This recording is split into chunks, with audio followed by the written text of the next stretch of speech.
όλους, καλησπέρα σας. Περιμένοντας τον αγαπητό Μιχάλη Τριανταφύλου για μια όμορφη λογοτεχνική κουβέντα με πολλή θάλασσα, ταξίδια, βιώματα και όμορφες ιστορίες, διηγήματα τα οποία θα μας ταξιδέψουν σε άλλα μέρη, στη ζωή των ναυτικών, των μηχανικών και ανθρώπων που ζουν σε διαφορετικά μέρη από εμάς. Μιχάλης Τριανταφύλου, τη τιμή να τον έχω σήμερα κοντά μου και εδώ online να μιλήσουμε για ιστορίες από Αλμύρα και Χαρμολύπη, από Ατσάλι, και να μας ταξιδέψει ο Μιχάλης μέσα από τα βιώματά του για τα 3 του βιβλία, σαν την Αλισάχνη, από Αλμύρα και Ατσάλι, και ιστορίες από Αλμύρα και Χαρμολύπη.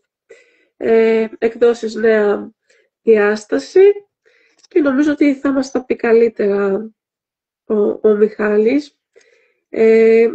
Όμορφα τα λέει μέσα από τα διηγήματά του, αλλά νομίζω όμορφα θα τα μοιραστεί και σήμερα εδώ μαζί μας. Σου έχει σταλεί η πρόσκληση. Νομίζω ότι δεν έχεις κάνει αποδοχή. Πρέπει να πατήσεις και αποδοχή. Εμένα μου δείχνει ότι το έχεις πάρει. Για να δούμε, θα σε αφήσει τώρα.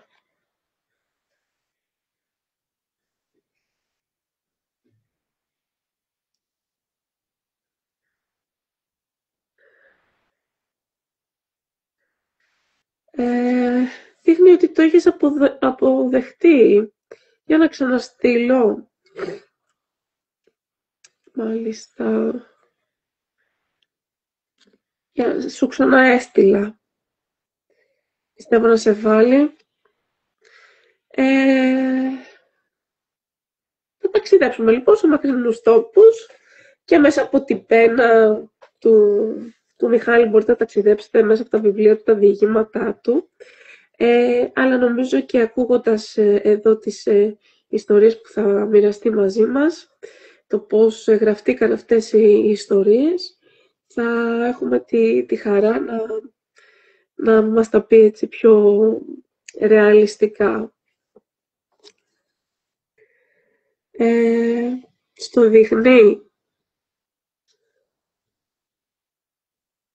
Δεν στο δείχνει. Δείχνει ότι το έχεις πάρει. Σου έχει έρθει.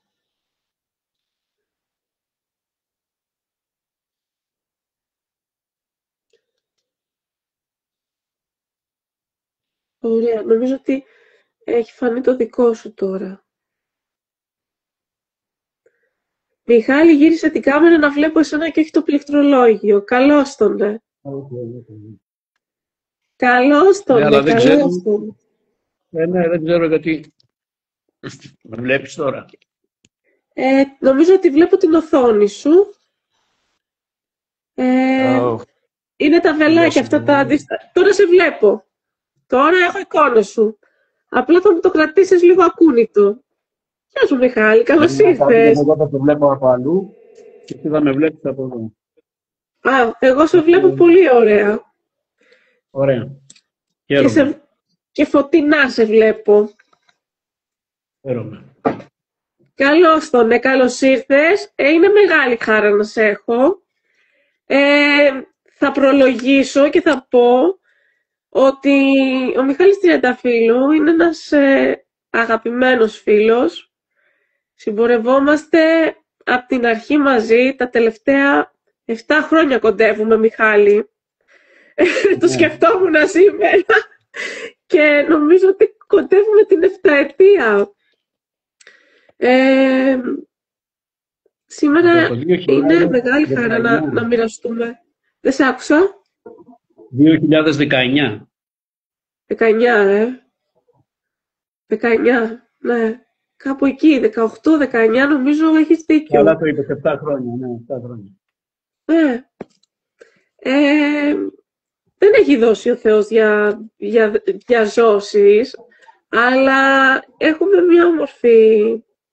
μια όμορφη σχέση με τον Μιχάλη, μια όμορφη πορεία και μοίρασμα λογοτεχνικά.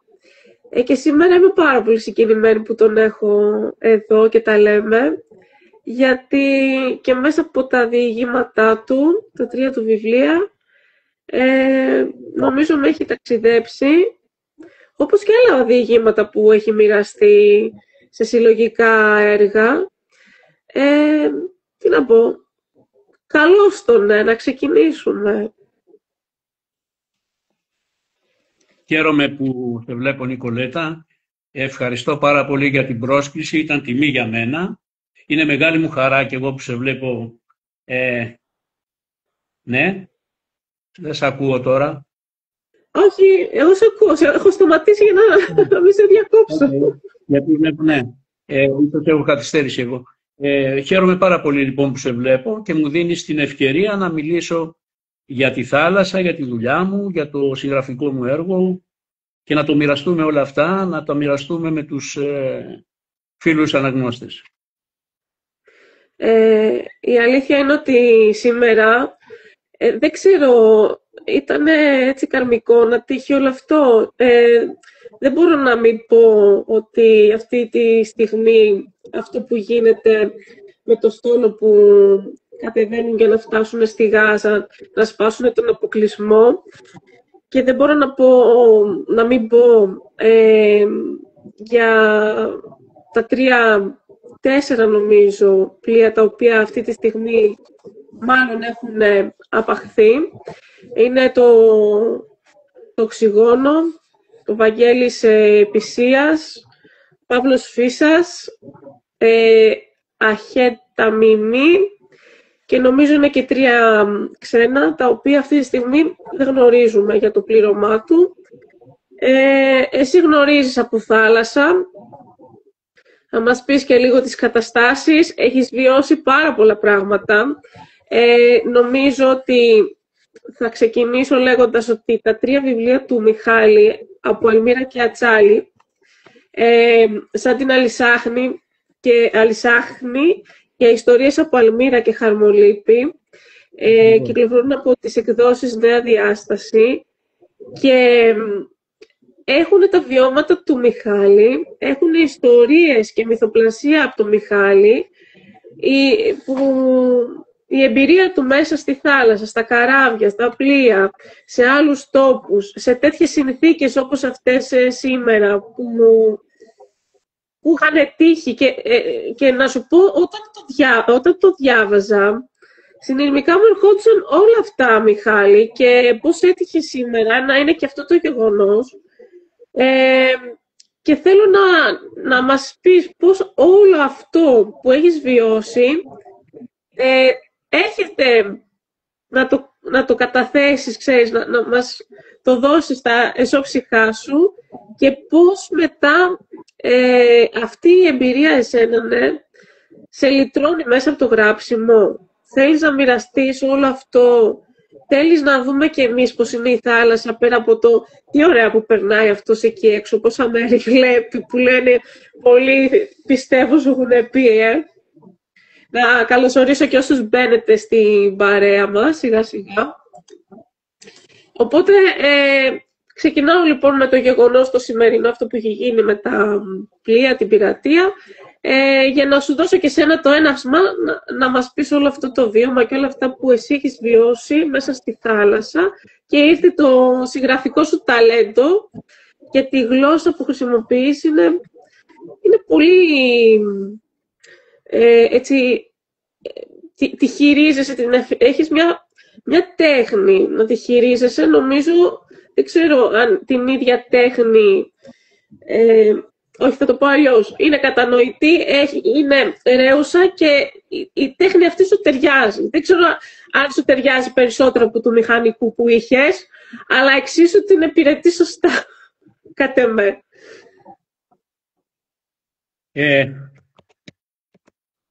Θα ξεκινήσω από το τελευταίο που είπες, εάν αποδίδω το ίδιο όπως απέδιδα το ίδιο σαν μηχανικός όπως αποδίδω σαν συγγραφέας. Πιστεύω όπως ναι, διότι αυτό ακριβώς μεταφέρω τώρα στο χαρτί, αυτές τις εμπειρίες μεταφέρω στο χαρτί και θέλω να τις μεταδώσω ακριβώς όπως τις έζησα, κάποιες βιωματικά, κάποιες απόλυτα δηλαδή βιωματικά και κάποιες από ακούσματα ή όπως θα ήθελα να τη ζήσω. Ο Σπινθήρας πάντα είναι βιωματικός.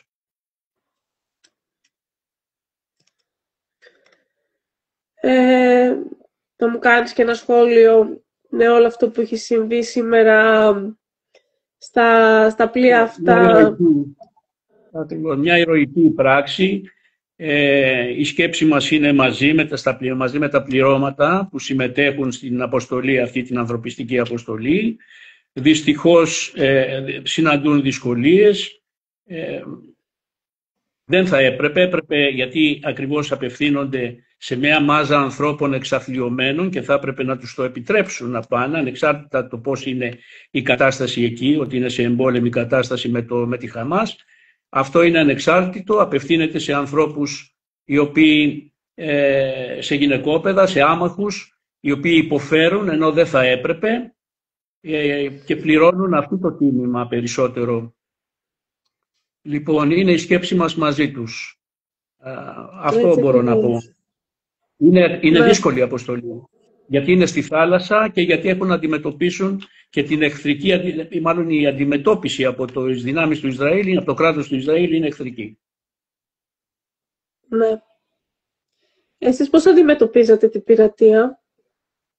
Σου έχει συμβεί γεγονός ή είναι απλά κάτι που έχεις ακούσει? Έχω γράψει ένα διήγημα. Έχεις γράψει, γι' αυτό το λέω. Ναι. Το τελευταίο μου βιβλίο, ναι. Δεν ξέρω αν είναι δικό σου ή βιωματικό το συγκεκριμένο διήγημα ή αν ξέρεις το έχει μοιραστεί κάποιος άλλος μαζί σου, γιατί υπάρχει έτσι. Ναι. Είναι βιωματικό. Είναι πολύ δύσκολη η κατάσταση.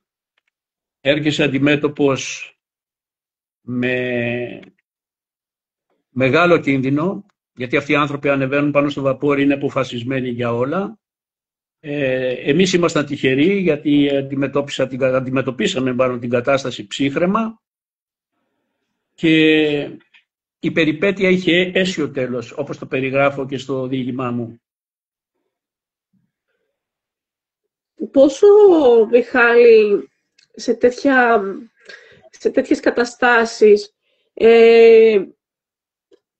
πόσο σημαντική είναι η συνεργασία, πόσο κέρια θέση μπορεί να είναι αυτή του μηχανικού που είχες εσύ, ώστε να μπορέσει το πλήρωμα να αντιμετωπίσει κάτι τέτοιο τόσο δύσκολο και απρόπτο, γιατί χτυπάνε, ξέρεις, στιγμές που δεν το περιμένεις, όπως λες.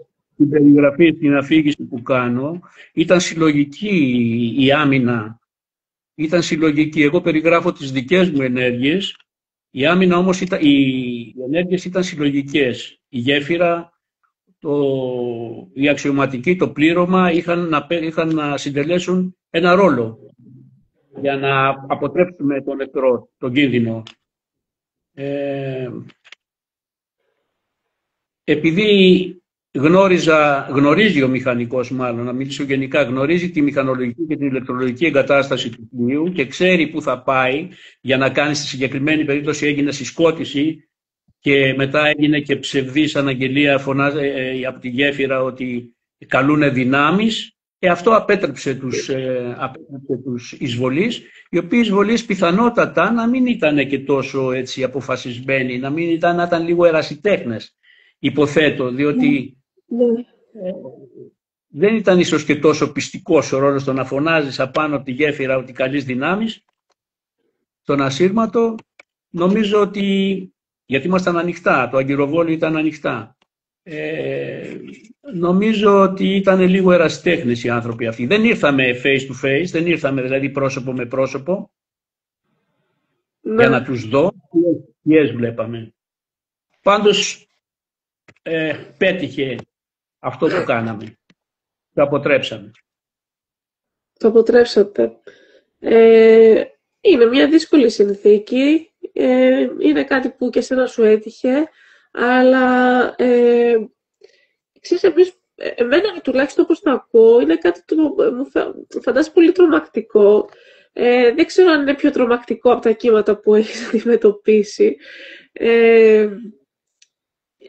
Έχετε πολλαπλούς κινδύνους, τους μοιράζεσαι μέσα στα διηγήματά σου και δεν ξέρω, αναρωτιόμουν κάθε φορά, γιατί και στις 12 ιστορίες που έχει στο πρώτο το βιβλίο, Αλμύρα και Ατσάλι, και στις ιστορίες από Αλμύρα και Χαρμολύπη, κάθε φορά που έκλεινα το βιβλίο, που τελείωνα το βιβλίο, κάποια από τα διηγήματα τα οποία περνάγατε κάποια δυσκολία, έλεγα ποιο είναι το πιο δύσκολο που μπορεί να έχει περάσει ένας ναυτικός σε όλη του την πορεία. Είναι αυτά τα κύματα, είναι η πειρατεία, είναι κάτι που χάλασε στη μηχανή και φοβάσαι ότι θα βυθιστεί. Τι Όλοι είναι είναι τελικά? σημαντικοί κίνδυνοι, όλοι. Ο καθένας με τη δική του ταυτότητα. Και η αβαρία μέσα στο πέλαγος να σταματήσεις ακυβέρνητος και δεν ξέρεις το μέγεθος της ζημιάς, όπως περιγράφω πάλι σε κάποιο διήγημα, και αν θα μπορέσεις να καταφέρεις να τα βγάλεις πέρα, να κάνεις την αποκατάσταση. Μπορεί και η θάλασσα, το να πέσεις οι δυσμενείς καιρικές συνθήκες, να πέσεις σε ένα κυκλώνα, να πέσεις σε ένα τυφώνα, να πέσεις σε μια καταιγίδα. Και αυτό είναι επίσης τρομακτικό, πολύ δύσκολο. Και η πειρατεία είναι πολύ δύσκολη. Αυτή είναι η κίνδυνη της θάλασσας. Καμιά φορά είναι και συνδυασμός. Μπορεί να έχεις αβαρία και να πέσεις και σε θάλασσο ταραχή. Αυτό είναι ακόμα πιο μεγάλο. Δηλαδή, ο βαθμός δυσκολίας αυξάνει πάρα πολύ. Αλλά είμαστε εκπαιδευμένοι, έχουμε μάθει να δουλεύουμε έτσι. Να πούμε ότι ο Μιχάλης και στα 3 του βιβλία, σε αυτό ειδικά σήμερα που μιλάμε για τις ιστορίες από Αλμύρα και Χαρμολύπη, μοιράζεται διηγήματα, τα οποία διηγήματα έχουν να κάνουν με περιπέτειες και δραστηριότητες των ναυτών, είτε στο πλοίο είτε στο λιμάνι. Περιγράφει το βάρος της ευθύνης που έχει ως μηχανικός από αυτή τη κέρια θέση. Και η αλήθεια είναι ότι έχει έναν τόσο... ξέχασα, Μιχάλη, η σύνδεση. Και έχει έναν τόσο ρεόντα λόγο και μια γλώσσα κατανοητή. Τώρα προσπαθώ κιόλας να τον ξαναστείλω, να δω γιατί τον επέταξε έξω. Και τόσο κατανοητή γλώσσα, που παρόλο που μας βάζει μέσα και όρους που χρησιμοποιούν οι ναυτικοί, έχει αυτή τη μαεστρία που στην αφήγηση το κάνει τόσο αβίαστα να το καταλαβαίνουμε κι εμείς που δεν χρησιμοποιούμε αυτούς τους όρους, και μας περιγράφει έτσι με γλαφυρό τρόπο τις όμορφες εικόνες από τη ζωή στο πλοίο, από τη ζωή στο λιμάνι, όταν κατεβαίνουν τους τόπους που γνωρίζουν. Και μέσα από τα διηγήματά του μπορούμε και εμείς να ταξιδέψουμε και να μπούμε λιγάκι στη θέση των ναυτών, διότι σε έχει βγάλει τελείως έξω, σε πέταξε το ίντερνετ, για να δω, ναι. Γιατί εμείς έχουμε μια εικόνα ότι καλώς όλα βαίνουν και καλά περνάνε και καλά ταξιδεύουν. Δεν ξέρω αν άκουγες. Ναι, έδειξε ότι δεν είχες σήμα. Σε άκουγα, αλλά σε ακούω από αλλού και βλέπω από αλλού. Εντάξει, το έχεις κοντρολάρει. Είσαι μηχανικός σε όλα σου, Μιχάλη, μου σ' αγαπώ. Προσπαθώ να μας συγχωρέσουν όσοι παρακολουθούν. Εντάξει, αυτά συμβαίνουν και έτσι που είναι και ο καιρός, δεν ξέρω από εκεί αν έχετε βροχή, τι έχετε. Νομίζω ότι είναι λίγο άστατο το ίντερνετ. Και έλεγα ότι εμείς έχουμε πάντα μια όμορφη εικόνα, ότι περνάτε ωραία, βρίσκεστε σε άλλα μέρη και όλα αυτά. Και εδώ έρχεσαι εσύ να μας καταθέσεις το προσωπικό σου βίωμα, όλη αυτή την εμπειρία των χρόνων, τα ταξίδια σε άλλους τόπους, μέσα από τη θάλασσα, και έχουμε κατευθείαν μία οπτική η οποία, να σου πω κάτι, εμένα με βάζει κάτω και λέω τι δύσκολη ζωή. Πόσο δύσκολο, και στο τελευταίο τώρα το βιβλίο σου αναρωτιόμουν, τώρα να πω την αλήθεια, θα έχω σκαμπανεβάσματα στη συζήτηση, γιατί είχα πάρα πολλές σκέψεις και μου ήρθαν και από το πρώτο που είχα χρόνια το έχω διαβάσει, αλλά το φρεσκάρισα. Και αναρωτιόμουν, Μιχάλη, πόσο μόνος μπορεί να νιώθει κάποιος? Δηλαδή, πώς έχεις διαχειριστεί αυτή τη μοναξιά, στο να είχες φύγει τότε μακριά από την οικογένειά σου, να έχεις μάθει να ζεις με την απουσία, και μετά να γυρίζεις σε έναν τόπο μετά από χρόνια, και να νιώθεις τη μοναξιά, ας την πω σε εισαγωγικά, όλο αυτού που ζούσες, όλους αυτούς που είχες οικογένεια, και με αυτούς που ζεις τώρα, ας πούμε τους φίλους που μπορεί να βρίσκεις στο καφενείο, να μην μπορούν να καταλάβουν αυτό που καταλαβαίνανε εκείνοι, να μην έχεις να μοιραστείς στιγμές. Και ξέρεις, σκεφτόμουν αυτό το πόσο εγκλωβίζει ένα άτομο. Δεν ξέρω αν έγινα κατανοητή, αλλά σκεφτόμουν, ξέρεις, την επιστροφή, ότι ξέρεις, εγώ έχω περάσει τόσα που δεν μπορώ να στα αποδώσω. Δεν μπορώ να μοιραστώ κάτι το οποίο δεν ζήσαμε μαζί. Και αυτό νομίζω κατ' εμέ ότι δημιουργεί έτσι μια αίσθηση μοναξιάς, αποξένωσης, δεν ξέρω, ή εγώ το φαντάζομαι. Όταν αισθάνεσαι, λέει, μοναξιά, όταν είσαι μόνος, έχει πει κάποιος, τότε δεν έχεις καλή παρέα. Κάνουμε τη μοναξιά μας, την κάνουμε σύντροφο, την κάνουμε φίλο. Είναι δύσκολη η ζωή στο πλοίο.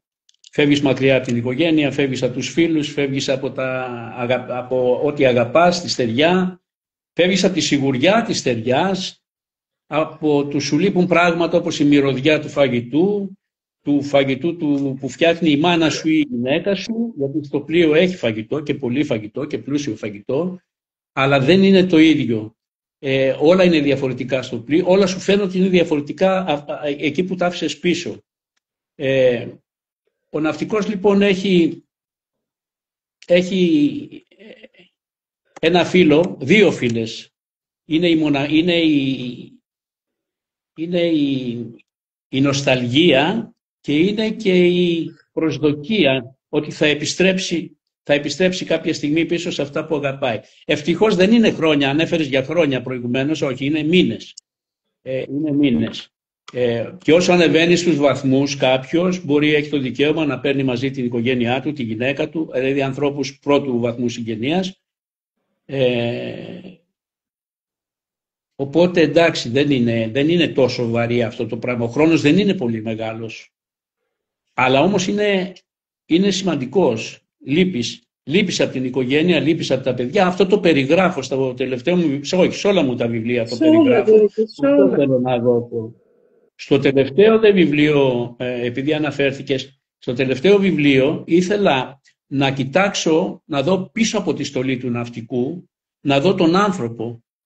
Γι' αυτό περισσότερο εστιάζω στην ψυχολογία του, στις σκέψεις του και περιγράφω και ιστορίες οι οποίες είναι εκτός πλοίου για ανθρώπους οι οποίοι έγιναν απόμαχοι. Οι μέρες πανδημίας που έχω γράψει για τον απόμαχο που γνωρίζει. Αυτό βέβαια δεν είναι βιωματικό. Είναι μια ιστορία την οποία την έπλασα, αλλά είναι μια ιστορία που θα μπορούσε να συμβεί.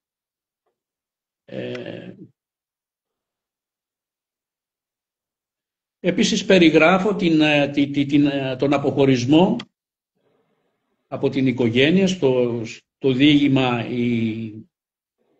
ο ξενιτεμός. Okay. Περιγράφω τα αισθήματα του παιδιού, πώς το παιδί εισπράττει την επιστροφή του πατέρα, στο διήγημά μου εκείνα τα Χριστούγεννα. όπου αφηγήτρια φαίνεται ότι είναι η κόρη μου. Ναι.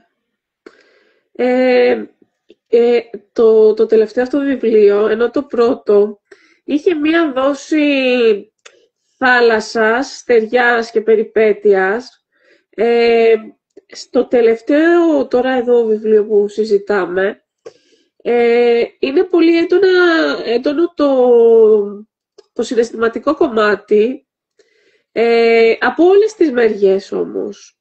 Το έχεις μοιράσει στους χαρακτήρες σου, και σε αυτούς που είναι στα ανοιχτά και σε αυτούς που είναι στη στεριά, και είναι τόσο έντονο, που παρόλο που σε έχω διαβάσει, παρόλο που ξέρω ότι έχεις τη μυθοπλασία πάντα στα κείμενά σου, να σου πω την αλήθεια, δεν μπορούσα να ξεχωρίσω πολλές φορές που χρησιμοποιούσες το λόγο σου μυθοπλαστικά και πού μπορεί να ήταν ο Μιχάλης.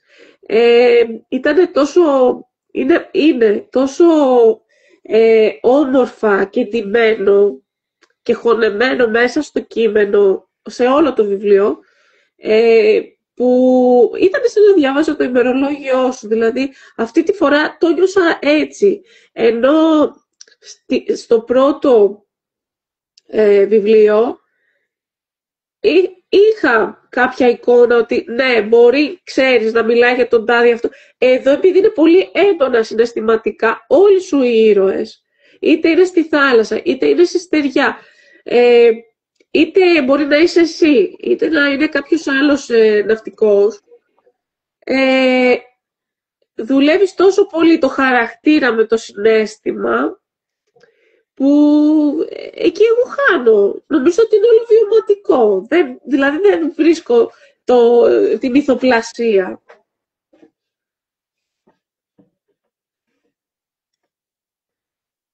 Δεν σε ακούω. Λέω ότι κάπου εκεί, δεν βρίσκω τη μυθοπλασία. Τώρα με ακούς? Ναι, τώρα ακούω. Ναι. Το έχεις δηλαδή τόσο ωραία εντάξει διακειμενικά στα διηγήματά σου. Δεν ξέρω αν ήταν αυτό, είναι τρόπος χειρισμού, δηλαδή της γλώσσας που χρησιμοποιείς και του ύφου σου στο γραπτό, ή αν αυτό σου βγήκε, ξέρεις, αβίαστα στο χαρτί γράφοντας, και δεν το έκανες δηλαδή, επισκοπή μου, στο να κάνεις πιο έντονο το βιωματικό στοιχείο μέσα από τους χαρακτήρες. Στις περισσότερες ιστορίες, Νικολέτα μου, ο Μιχάλης είναι μέσα. Είναι βιωματικές ιστορίες.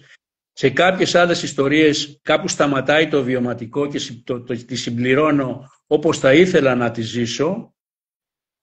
Και σε κάποιες άλλες είναι ιστορίες τις οποίες τις έχω εμπνευστεί είτε από ακούσματα, ιστορίες συναδέλφων, ακούσματα στις τραπεζαρίες των καραβιών που έχω υπηρετήσει.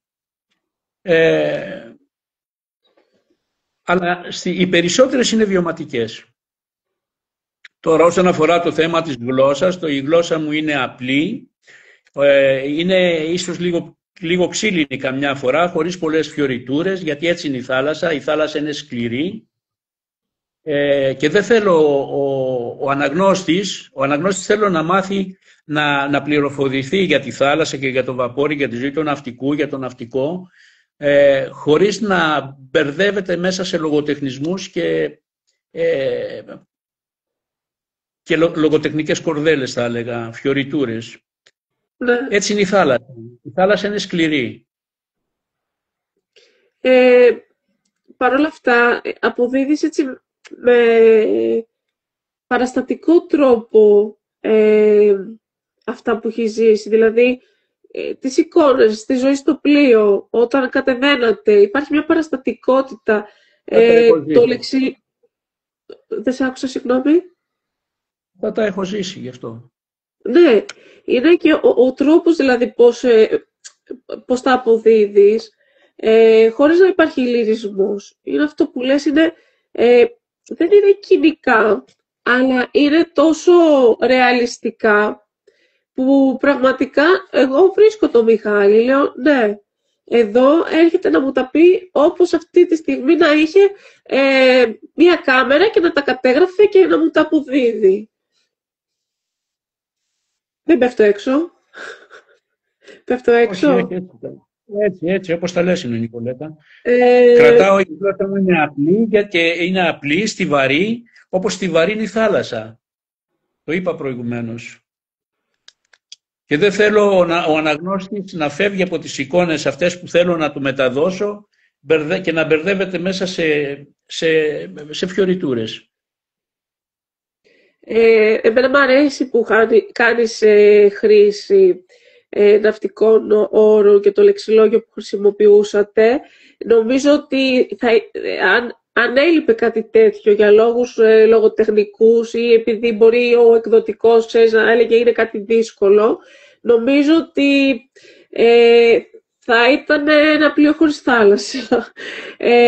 Αλλά έχεις χρησιμοποιήσει τόσο όμορφα στα κείμενα σου που και να μην υπήρχε επεξήγηση του όρου, κάνεις τον αναγνώστη να καταλαβαίνει γιατί μιλάς.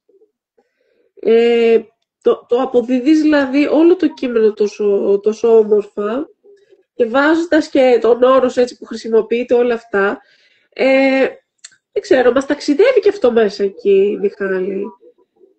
Από τα κείμενα ενός που γράφει ένας ναυτικός δεν θα μπορούσε να λείπει η ναυτική λογοτεχνία ή η ναυτική ορολογία. Ναι. Την οποία βέβαια την επεξηγείται, όλοι οι όροι επεξηγούνται στα λίμματα κάτω στο υποσέλιδο. Και μία αλλαγή που έκανα τώρα στο πρώτο μου βιβλίο, το από Αλμύρα και Ατσάλι, στο οποίο το λεξιλόγιο και το έχω. Τώρα τα έφερα, έχουν μπει στο υποσέλιδο και είναι πολύ εύκολο. Λοιπόν, και θα δείξω και αυτό για το οποίο μιλάμε σήμερα, το οποίο έχει και συγκλονιστικό εξώφυλλο. Είναι πολύ συγκινητικό το εξώφυλλο, μου αρέσει πάρα πολύ. Σε διέκοψα βέβαια, αλλά ήταν η στιγμή που ήθελα να τα μοιραστούμε. Είναι συγκινητικό το εξώφυλλο, Μιχάλη. Μιλάς για το τελευταίο βιβλίο? Ναι. Το χέρι έτσι ψηλά, δεν δείχνει το πρόσωπο. Ναι, το κάνεις εσύ. Ναι, αυτό. Δεν ξέρω αν με έβλεπες. Ναι, αυτό. Το θέμα είναι επιλογή του. Αυτό το θέμα, εντάξει, το συζητήσαμε με τον κύριο Δημήτρη Ζώτο, που είναι ο εκδότης μου, και είναι κοινής αποδοχής. Εκείνος, οι γραφίστες οι δικοί του το έφτιαξαν. Αλλά αντιπροσωπεύει τα κείμενα που έχω μέσα, από τον αποχωρισμό, που είναι ένα κύριο θέμα που θίγω. Στο δεύτερο βιβλίο, το Σαν την Αλυσάχνη, το εξώφυλλο είναι φιλοτεχνημένο από τη σύζυγό μου. Το γράφει μέσα, δηλαδή το γράφει, ναι. Και το πρώτο είναι μια φωτογραφία από βαπόρι που ήμουνα υπηρετούσα. Δείχνει το καράβι, το Κόμετ, το συγκεκριμένο, ένα φορτηγό πλοίο μεικτού φορτίου, το οποίο είναι μπροστά στην όπερα στο Σίδνεϊ, και η εικόνα είναι σχετική με 2 ή 3 διηγήματα που έχω μέσα στο βιβλίο. Ναι. Νομίζω ότι το εξώφυλλο, τώρα στο τελευταίο που μιλάμε, σου δημιουργεί κατευθείαν κάποια έτσι συναισθήματα, τα οποία είναι όντως χαρμολύπη. Δηλαδή όταν βλέπεις τη γυναίκα στο λιμάνα, η χαρά του, η λύπη, η μεγάλη λύπη τη στιγμή του αποχωρισμού, και η τεράστια χαρά πάλι που εισπράττει αφότερη και όλη η οικογένεια στην επιστροφή του ναυτικού.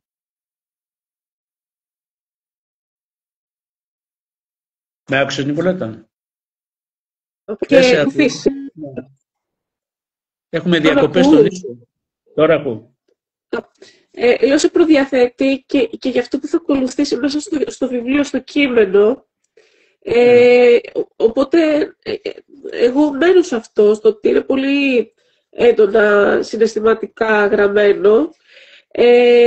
Οι σκέψεις και οι πράξεις των πρωταγωνιστών έτσι, δημιουργούν στον αναγνώστη έτσι, ένα πάλμο συναισθημάτων. Τουλάχιστον σε μένα έτσι δούλεψε. Και μ' αρέσει που χρησιμοποιείς πάντα διαλόγους. Μ' αρέσει και από το πρώτο και μέχρι εδώ που έχεις αυτή την εναλλαγή των διαλόγων με την αφήγηση. Το κάνει ρεαλιστικό και διχάζει αν είναι ρεαλιστικός ο διάλογος, δηλαδή αν αυτά τα λόγια έχουν υποθεί ή απορρέουν από τη μυθοπλασία σου. Αν εσύ δηλαδή τους έχεις φτιάξει, είναι τόσο... Ναι. Και νομίζω ότι αυτό κάνει και τα διηγήματά σου να μην έχουν ημερολογιακό ύφος. Καλά τα λέω. Δεν σ' ακούω. Ναι, καλά τα λέω. Περιμένω για να μου δώσει το λόγο. Ναι. Ο διάλογος όπου τώρα αυτές οι ιστορίες έχουν συμβεί εδώ και πολλά χρόνια. Δεν μπορώ να θυμάμαι ακριβώς τι λέχθηκε συγκεκριμένες στιγμές, οπότε δημιουργώ εγώ τους διαλόγους. Εκείνο που είναι σημαντικό είναι ο διάλογος να δένει με τις περιγραφές, με την αφήγηση, στην όλη αφήγηση. Ναι. Και να μην κουράζει η αλλαγή από την αφήγηση στο διάλογο και από το διάλογο στην αφήγηση. Να είναι έτσι, να υπάρχει μια ομαλότητα. Εκεί αυτό το έχω προσπαθήσει πάρα πολύ, το έχω δουλέψει πάρα πολύ. Μιχάλη, κράτα να είναι αληθοφανή. Ναι. Όχι. Αλήθεια. Στο μυαλό μου κάθεται ημερολόγιο. Όλα τα πάντα είναι σημειωμένα στο μυαλό μου. Η δουλειά του μηχανικού σε ένα βαπόρι είναι τόσο δύσκολη και τόσο, πώς να το πω, να το βάλω εντός εισαγωγικών όμως, αλλά θα το πω πεζή. Δεν έχεις το χρόνο ή δεν έχεις τη διάθεση, αν θέλεις, να ασχοληθείς με αυτά. Έγραφα τεχνικά κείμενα, έκανα μεταφράσεις από τα αγγλικά στα ελληνικά, τεχνικών κειμένων για να βοηθάω τη δουλειά και να βοηθάω τους συναδέλφους μου. Με τη λογοτεχνία ασχολήθηκα πολύ πολύ αργότερα, πια όταν ήμουνα στην απομαχία. Στο βαπόρι όχι, σημείωνα τα πάντα μέσα στο... Έχω πολύ καλή μνήμη. Πράγματα τα οποία με έχουν... Όταν λες ότι δεν έγραφες και τώρα όλα αυτά που καταθέτεις είναι πάνω από 30 ιστορίες. Εντάξει. Ναι. Είναι 45 ιστορίες. Τα 3 βιβλία είναι 45 ιστορίες και πίστεψέ με, όλες μου οι περιγραφές είναι από μνήμης. Όταν μου λες ότι δεν κρατάγες ημερολόγιο, δηλαδή και έχεις τόσο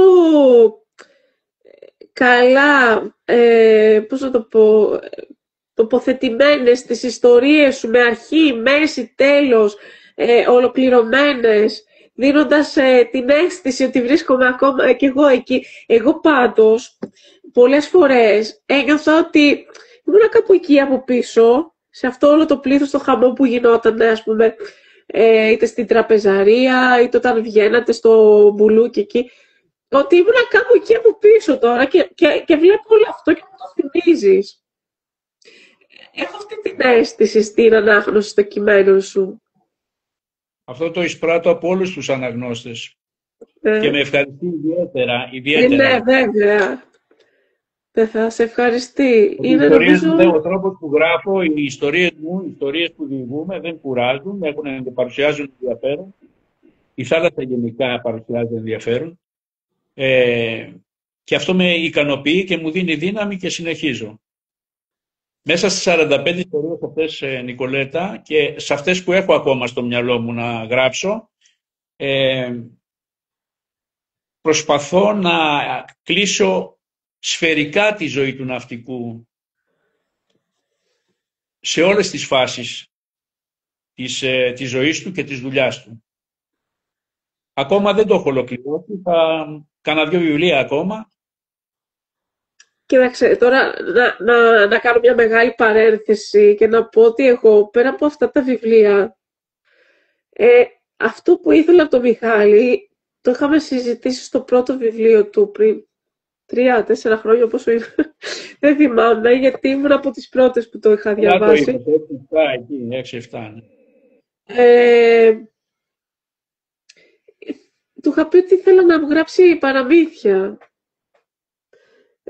Ότι ήθελα κάτι που, επειδή έχει, την παίζει τη θάλασσα και στο λόγο του, την έχει παίξει για στα χέρια του τόσα χρόνια. Μ' άρεσε και το πώς, ειδικά στο πρώτο έτσι, που είχα διαβάσει, είχα ενθουσιαστεί πάρα πολύ, το είχαμε πολύ μελετήσει. Και του είχα πει ότι, Μιχάλη, θέλω να γράψεις και ένα παραμύθι. Δεν ξέρω πώς θα το διαχειριστείς. Εμένα είναι ο καημός μου τόσα χρόνια. Το περιμένω, να σου πω την αλήθεια. Κάποια στιγμή θα το προσπαθήσω. Θα το επιχειρήσω, Νικολέτα. Επιμένω, βλέπεις, το λέω δημόσια. Ναι, μια και το λες, μπορώ να σου πω ότι είμαι πολύ καλός παραμυθάς. Πάρα πολύ καλός παραμυθάς, και γι' αυτό μπορώ να συνηγορήσουν οι κόρες μου, τις οποίες τις μεγάλωσα έτσι με πολύ παραμύθι κάποιες φορές, και στην εγγονή μου. Εντάξει, δεν έχω ακόμα επιχειρήσει να τα κάνω, να τα βάλω στο χαρτί. Γιατί ακόμα θέλω να τελειώσω αυτό τον κύκλο, τις αφηγήσεις μου για τη θάλασσα. Τι σε έκανε να ξεκινήσεις να τα γράφεις? Ορίστε. Τι σε έκανε να ξεκινήσεις να τα γράφεις? Να θες να τα καταθέσεις, να τα μοιραστείς? Ναι. Το 18 βίωσα εσύ τα ξέρεις, το έχω πει, βίωσα μια πολύ μεγάλη απώλεια, από την οποία έπατα τη γη κάτω από τα πόδια μου. Έπρεπε λοιπόν να βρω ένα αντίβαρο σε αυτό, να μπορώ να διαχειριστώ και τη θλίψη μου και την μοναξιά μου. Και κάποια στιγμή, δεν ξέρω σε τι αυτό, ήταν τα γενέθλια της κόρης μου, της μεγάλης, και θυμήθηκα τον τρόπο με τον οποίο πληροφορήθηκα σε ένα τάγκερ που ταξίδευα τότε, νεαρός δόκιμος μηχανικός. Πληροφορήθηκα το γεγονός της γέννησης και έκατσα και το κατέθεσα στο χαρτί. Το έγραψα.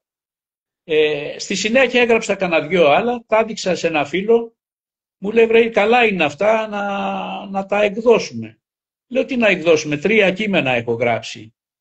Μου λέει, κάτσε να τα στείλω σε ένα φίλο εκδότη να μας πει τη γνώμη του. Τα έστειλε λοιπόν στον κύριο Ζώτο, τον διευθυντή των εκδόσεων Νέα Διάσταση, τον οποίο τον ευχαριστώ πάρα πολύ, για πολλούς λόγους, εκείνος ξέρει, και αμέσως ήρθε η απάντηση ότι ναι, μας ενδιαφέρουν οι ιστορίες αυτές, αλλά έπρεπε να συμπληρώσω το υλικό, δεν μπορούσα να στείλω μόνο 3 ιστορίες. Έτσι γράφτηκε το πρώτο βιβλίο, και βγήκε η πρώτη έκδοση του από Αλμύρα και Ατσάλι, το 20 ήταν αυτό.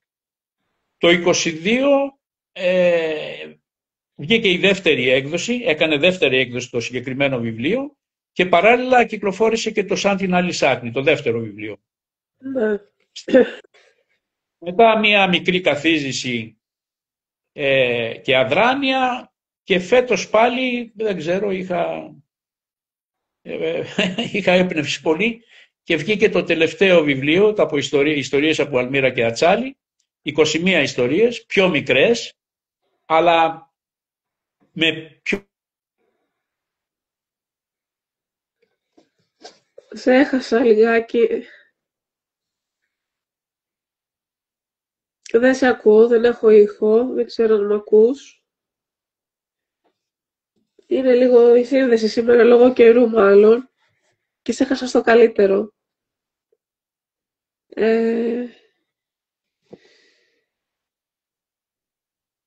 Για να δούμε, θα επανέλθει η σύνδεσή μας?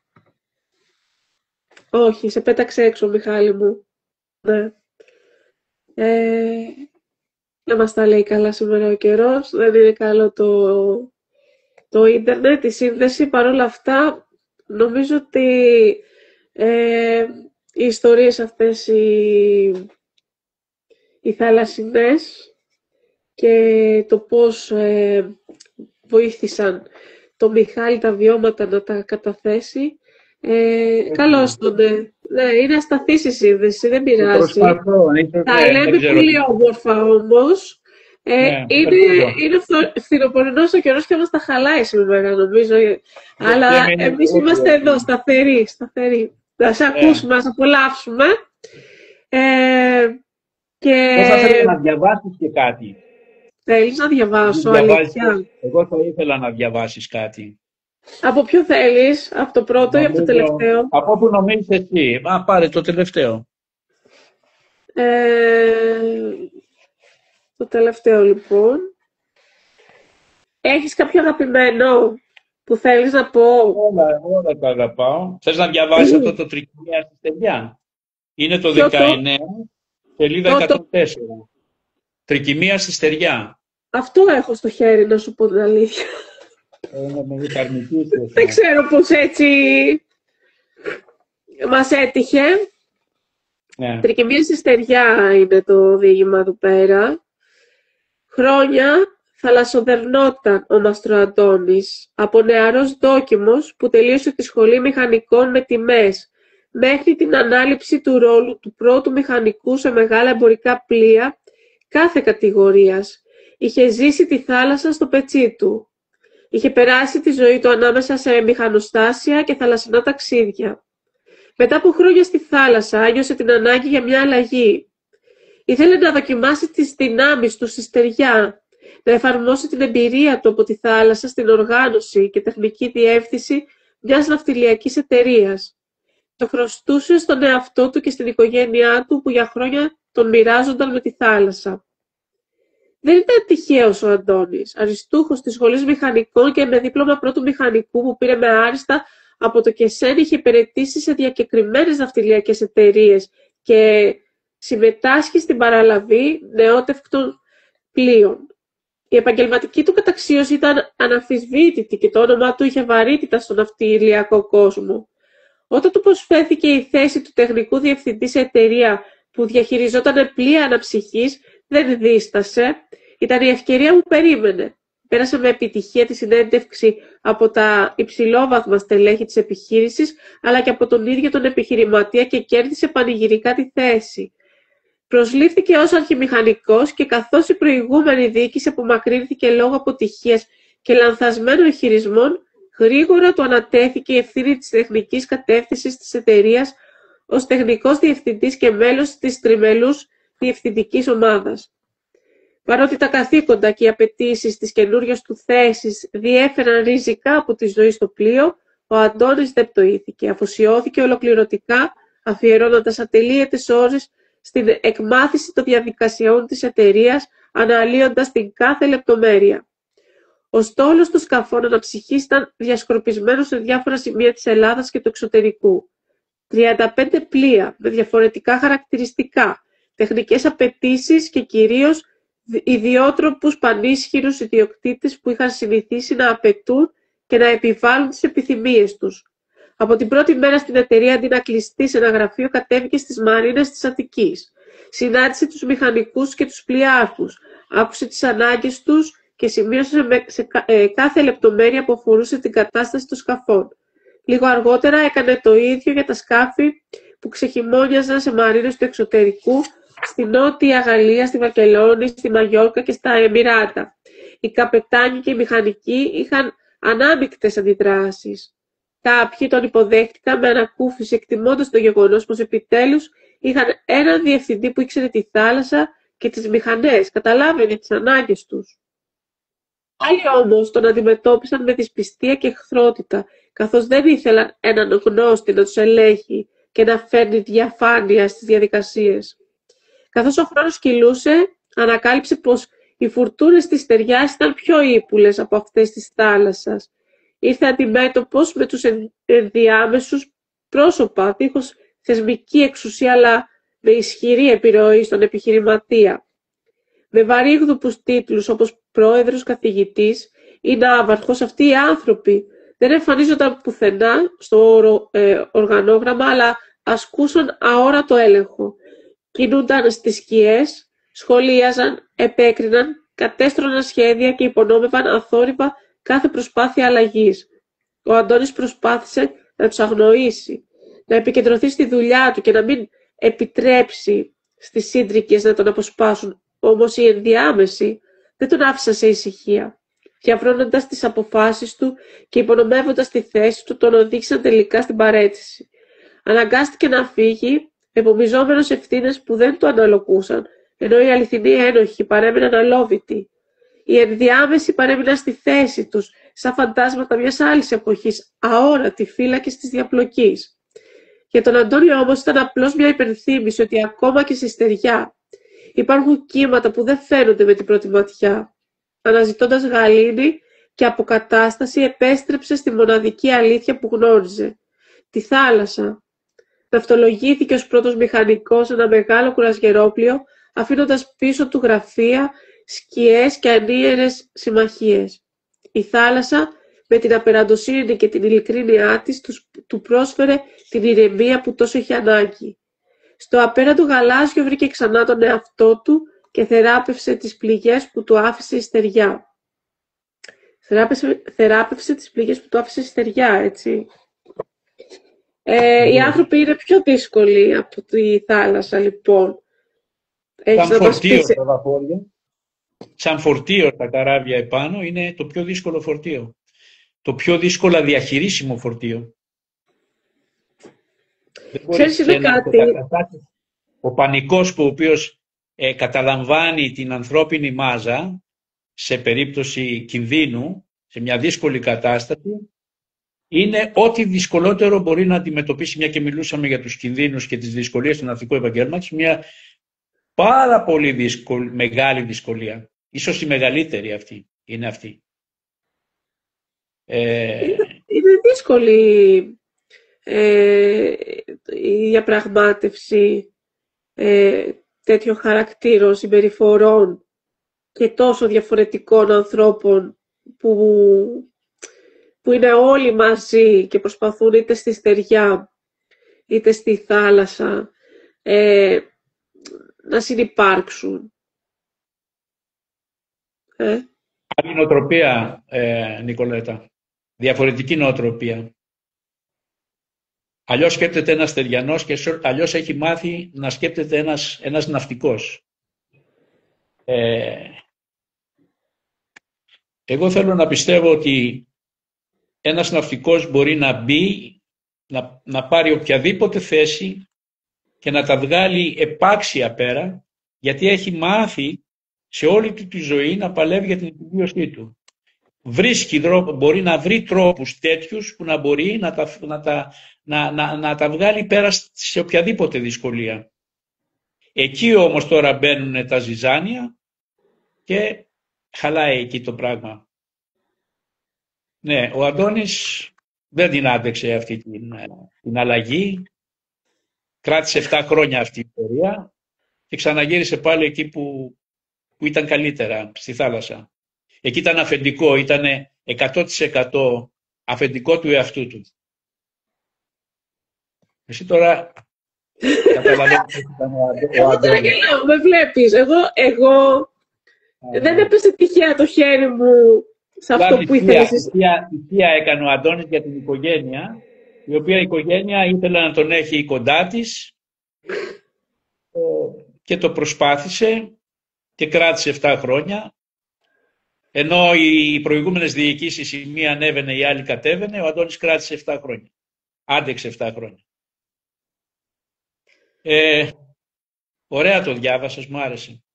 Ευχαριστώ. Εγώ ξέρεις, να διαβάζω τα κείμενά μου, δεν ξέρω για ποιο λόγο, εγώ τα γράφω όσες φορές και να τα έχω διαβάσει, και τα έχω διαβάσει άπειρες φορές, γιατί και κάθε φορά βρίσκω πράγματα που δεν μου αρέσουν. Καλά, αυτό θα το πω τώρα. Να, ορίστε, τώρα πριν το ολοκληρώσεις, θα το πω. Είσαι ψήρας. Πολύ. Είμαι ο χειρότερος, πώς να το πω, ο χειρότερος επιμελητής του έργου μου. Είσαι ψήρας. Ο πιο αυστηρός επιμελητής του έργου μου, ναι. Θυμάμαι όταν σχολιάζαμε το πρώτο βιβλίο που κάναμε εμείς οι δύο άτυπα την επιμέλεια μετά και λέγαμε διάφορα. Εντάξει, σου λέω, Μιχάλη, εντάξει, είσαι τραγικά ψήρας και με τον εαυτό σου πάρα πολύ αυστηρός. πρώτο μου βιβλίο το είχα στείλει σε μια καθηγήτρια φιλόλογο που είχα στο γυμνάσιο, που επανασυνδεθήκαμε μετά από πάρα πολλά χρόνια, και της λέω, ναι, το διάβασα λοιπόν, και μου άρχισε να μου στέλνει σχόλια έτσι εγκομιαστικά. Και της λέω ότι, Μαριάννα μου, της λέω, με όλο το σεβασμό, δεν περιμένω να εγκομιασμό από σένα. Εγώ θέλω να με κατσαδιάσεις, θέλω να με διορθώσεις, θέλω να το δεις καθαρά επαγγελματικά. Μην το βλέπεις έτσι παρορμητικά του μαθητή σου η προσπάθεια. Όχι, θέλω να με αντιμετωπίσεις. Μου λέει, πίστεψέ με, σε αντιμετωπίζω καθαρά επαγγελματικά. Λέω, μα εγώ βρίσκω λάθη, δεν έχεις δει εσύ, της λέω. Μου λέει, όχι, μα εγώ γιατί τα βλέπω. Εγώ γράφω. Και ήθελα να πω προηγουμένως ότι όταν τα διαβάζω εγώ τα κείμενά μου, κάπου δεν ξέρω, κοπιάζω, κλαίω. Συγκινούμε. Όταν δηλαδή και συγκινούμε. Γι' αυτό απόλαυσα τη δική σου ανάπτυξη. Απόλαυσες, εντάξει. Ναι. Θα έρθω εκεί στο νησί να με έχεις. Οι θεατές, ναι, να έρθεις. Να τα διαβάζουμε ακατάπαυστα. Να δεις πώς είναι από την άλλη μεριά. Αν έχουμε χρόνο και θέλεις να διαβάσεις άλλο ένα, το οποίο είναι πολύ ωραίο, θεωρώ ότι είναι ωραίο, να διαβάσεις αυτό το «Ημέρες πανδημίας» ή το «Νύχτες ταυτογνωσίας», που βλέπω πίσω, βλέπω στον εσωτερικό κόσμο του ναυτικού, αλλά νομίζω ότι ο μονόλογος της θάλασσας. Επίσης μπορείς να διαβάσεις την «Νυχτερινή βάρδια» για να δούνε οι θεατές μας, οι αναγνώστες, πώς γίνεται μια βάρδια στη θάλασσα, στο ένα βαπόρι. Θέλεις να το διαβάσεις αυτό? Έχουμε χρόνο. Έχουμε χρόνο, στο χρόνο θες εσύ. Να μην πλάξω. Να το διαβάσω εγώ, δεν θα προσπαθήσω να μην συγκινηθώ. Χαρά μας θα είναι. Χαρά μας θα είναι. Πάρ' το πάνω σου. Να σε απολαύσουμε. «Νυχτερινή βάρδια» είναι ο τίτλος. Νότιος Ειρηνικός μεσάνυχτα. Το πλοίο προχωρούσε με σταθερή πορεία από το Brisbane προς το Λος Άντζελες. Η θάλασσα απλωμένη, ήσυχη, σχεδόν ακίνητη. Ο ουρανός καθαρός, γεμάτος αστέρια. Ο αέρας δροσερός με εκείνη τη νυχτερινή υγρασία που γλιστρούσε στα μεταλλικά καταστρώματα. Μέσα σε αυτή τη σιγή, δύο άνθρωποι κρατούσαν τη νύχτα και τις τύχες των ανθρώπων στα χέρια τους. Μεσάνυχτα. Γέφυρα. Ο καπταμανόλης μπήκε στη γέφυρα σιωπηλός. Ο αξιωματικός που θα αντικαθιστούσε του είπε 2 λόγια τυπικά για την πορεία, το στίγμα και τον καιρό και έφυγε γρήγορα. Έμειναν μόνοι, εκείνος και ο ναύτης που έκανε βάρδια μαζί του. Ο Μανώλης κάθισε για λίγο για να συνηθίσουν τα μάτια του το σκοτάδι, πριν σηκωθεί να βγει στο φτερό, έξω στο φτερό. Η θάλασσα απλωνόταν ήσυχη, σχεδόν ακίνητη. Το φως από τα όργανα πίσω του δημιουργούσε ένα πράσινο φωτοστέφανο στα τζάμια. Κοίταξε τον ουρανό. Ο σταυρός του νότου με τη λάμψη του σηματοδοτούσε τον νοτιά. Τόσα χρόνια και ακόμα τον γοήτευε. Δεν ήταν ρομαντισμός, ήταν μια ανάγκη να βλέπει κάπου αλλού, έξω από τα στενά όρια της βάρδιας. Έψαξε για τον Ορίωνα. 13 λεπτά μετά τα μεσάνυχτα. Μηχανοστάσιο. Ο Μαστροστέλιος κατέβηκε αργά τα σκαλοπάτια του μηχανοστασίου σιωπηλός. Τα βήματά του ακολουθούσαν μια ιεροτελεστία. Πέρασε από όλα τα μηχανήματα, ρίχνοντας τη ματιά του με προσοχή και μπήκε στο θάλαμο ελέγχου. Αντάλλαξε 2 κουβέντες τυπικές με τον συνάδελφο που αποχωρούσε και κατευθύνθηκε προς την καφετιέρα, όπου άχνησε και μοσχοβολούσε ο φρεσκοβρασμένος καφές. Γέμισε μια μεγάλη κούπα, τη βλέπω τη σκηνή τώρα, μια μεγάλη κούπα και ρούφηξε 2 γερές γουλιές για να ξυπνήσει. Άνοιξε το ημερολόγιο, διάβασε αυτά που είχε σημειώσει ο απερχόμενος μηχανικός και έπειτα φόρεσε τα ακουστικά στο κεφάλι του, πήρε στο χέρι το φακό και βγήκε για την πρώτη βόλτα στους διαδρόμους του μηχανοστασίου. 52 λεπτά μετά τα μεσάνυχτα. Η γέφυρα. Ο καπταμανόλης βγήκε ξανά στο δεξί φτερό. Ο αέρας ήταν υγρός, ένιωσε μια ανατριχύλα σε όλο το κορμί. Τα μάτια του ανέβηκαν ψηλά στους αστερισμούς. Είχε μάθει να ξεχωρίζει μερικούς. Τον Ορίωνα, την Κασιόπη, το Σταυρό του Νότου. Πάντα του προκαλούσε δέος αυτές τις ώρες η εικόνα του ουρανού που έμοιαζε να τον κοιτά γεμάτος μυστήριο και μεγαλείο. Σκέφτηκε τον πατέρα του, είχε πεθάνει λίγους μήνες πριν. Όταν του ανακοίνωσε πως ήθελε να πάει στα καράβια, εκείνος αντίθετα από τη μάνα του, δεν έφερε αντίρρηση, δεν θύμωσε, μόνο τον κοίταξε και του είπε να θυμάσαι ότι ο χρόνος δουλεύει αλλιώς στη θάλασσα. 1 και 6 λεπτά το πρωί, μηχανοστάσιο. Ο Στέλιος κάθισε στο κάθισμα μπροστά από τον πίνακα με τα όργανα ελέγχου. Τα φώτα πλημμύρισαν το δωμάτιο με ένα ψυχρό λευκό φως και κάνανε τον χώρο να μοιάζει περισσότερο με θάλαμο χειρουργείου. Άφησε τα χέρια του να πέσουν στα γόνατα και πήρε μια βαθιά ανάσα. Εδώ μέσα επικρατούσε ησυχία χάρη στην ηχομόνωση του θαλάμου. Όχι όμως όπως έξω στο μηχανοστάσιο που ο θόρυβος είναι κοφαντικός, αλλά που σου επιβάλλεται και αν τον ακούς χρόνια γίνεται μουσική. Έφερε στο μυαλό του τη Φωτεινή, την άφησε στον Πειραιά λίγο πριν μπαρκάρει. Τσακωμένη, μικρό πράμα, κι όμως έμεινε εκεί να βαραίνει. Δεν της έστειλε μήνυμα από τότε, το σκεφτόταν κάθε φορά που έμενε μόνος. Ήξερε πως τον περίμενε, μα ίσως όχι για πάντα.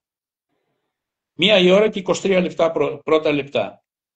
Γέφυρα. Ο ναύτης της Βάρδιας, ο Περικλής, στεκόταν στο άλλο φτερό της γέφυρας με τα μάτια καρφωμένα στο σκοτάδι που απλώνεται μπροστά από την πλώρη και σαν πέπλο τριγύρω από το καράβι.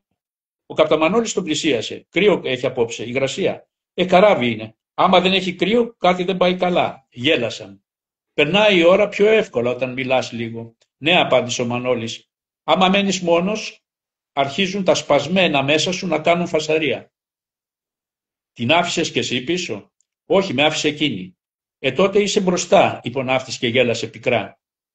1 και 58. Μηχανοστάσιο.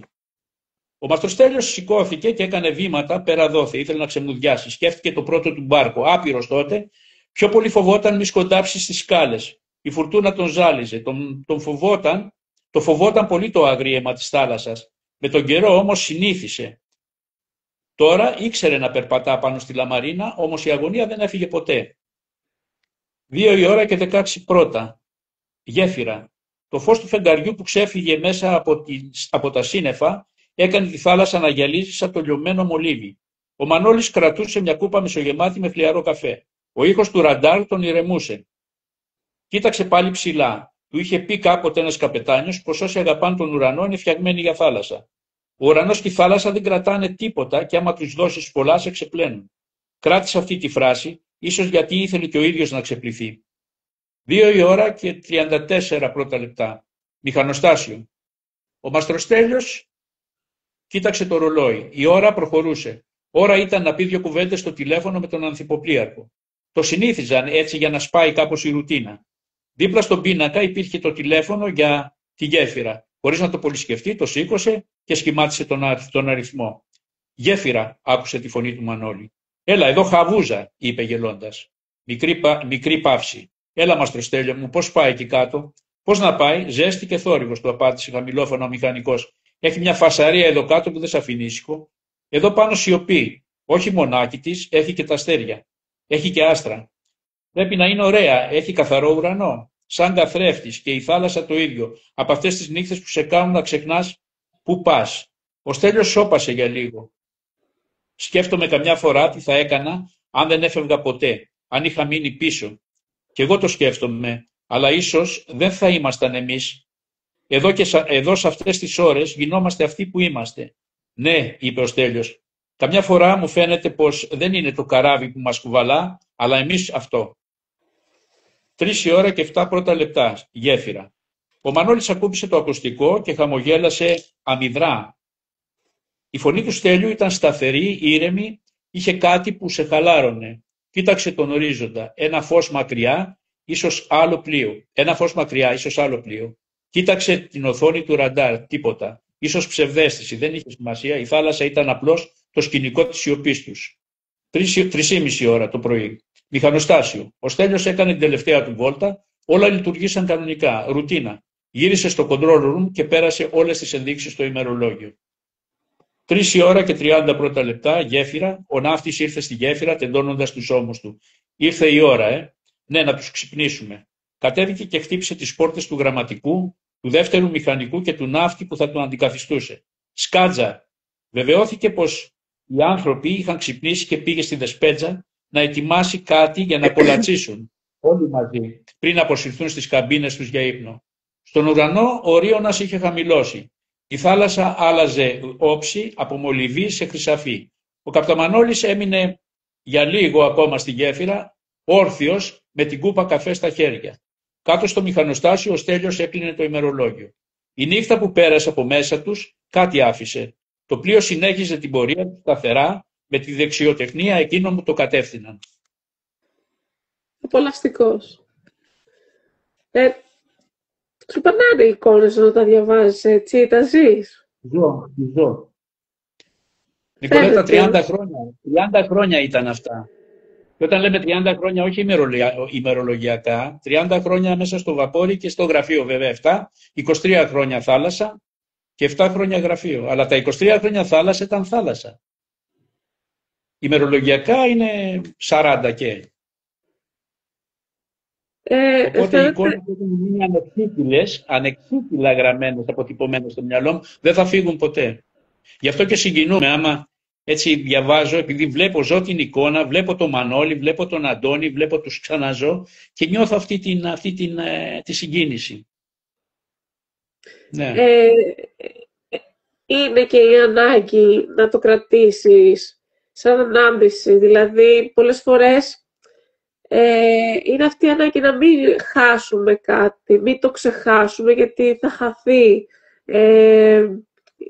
Σαν να το φυλάμε, να το κρατάμε σαν φυλαχτό, να το φυλάμε μέσα μας, να μιλάμε γι' αυτό, γιατί δεν θέλουμε να χαθεί. Σου βγαίνει κάτι τέτοιο. Ισχύει, βέβαια.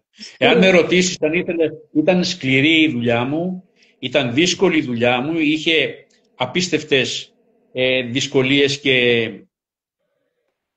δύσκολες στιγμές, εν πάση περιπτώσει. Αν με ρωτήσεις όμως αν ήθελα να το ξανακάνω, θα σου έλεγα ναι. Αν μου έλεγες τι δουλειά θα ήθελες να κάνεις αν ξαναγεννιώσουν σήμερα, θα σου έλεγα πάλι ναυτικός. Παρόλο ότι έχουν αλλάξει τα πράγματα, δεν είναι το ίδιο τώρα. Σίγουρα.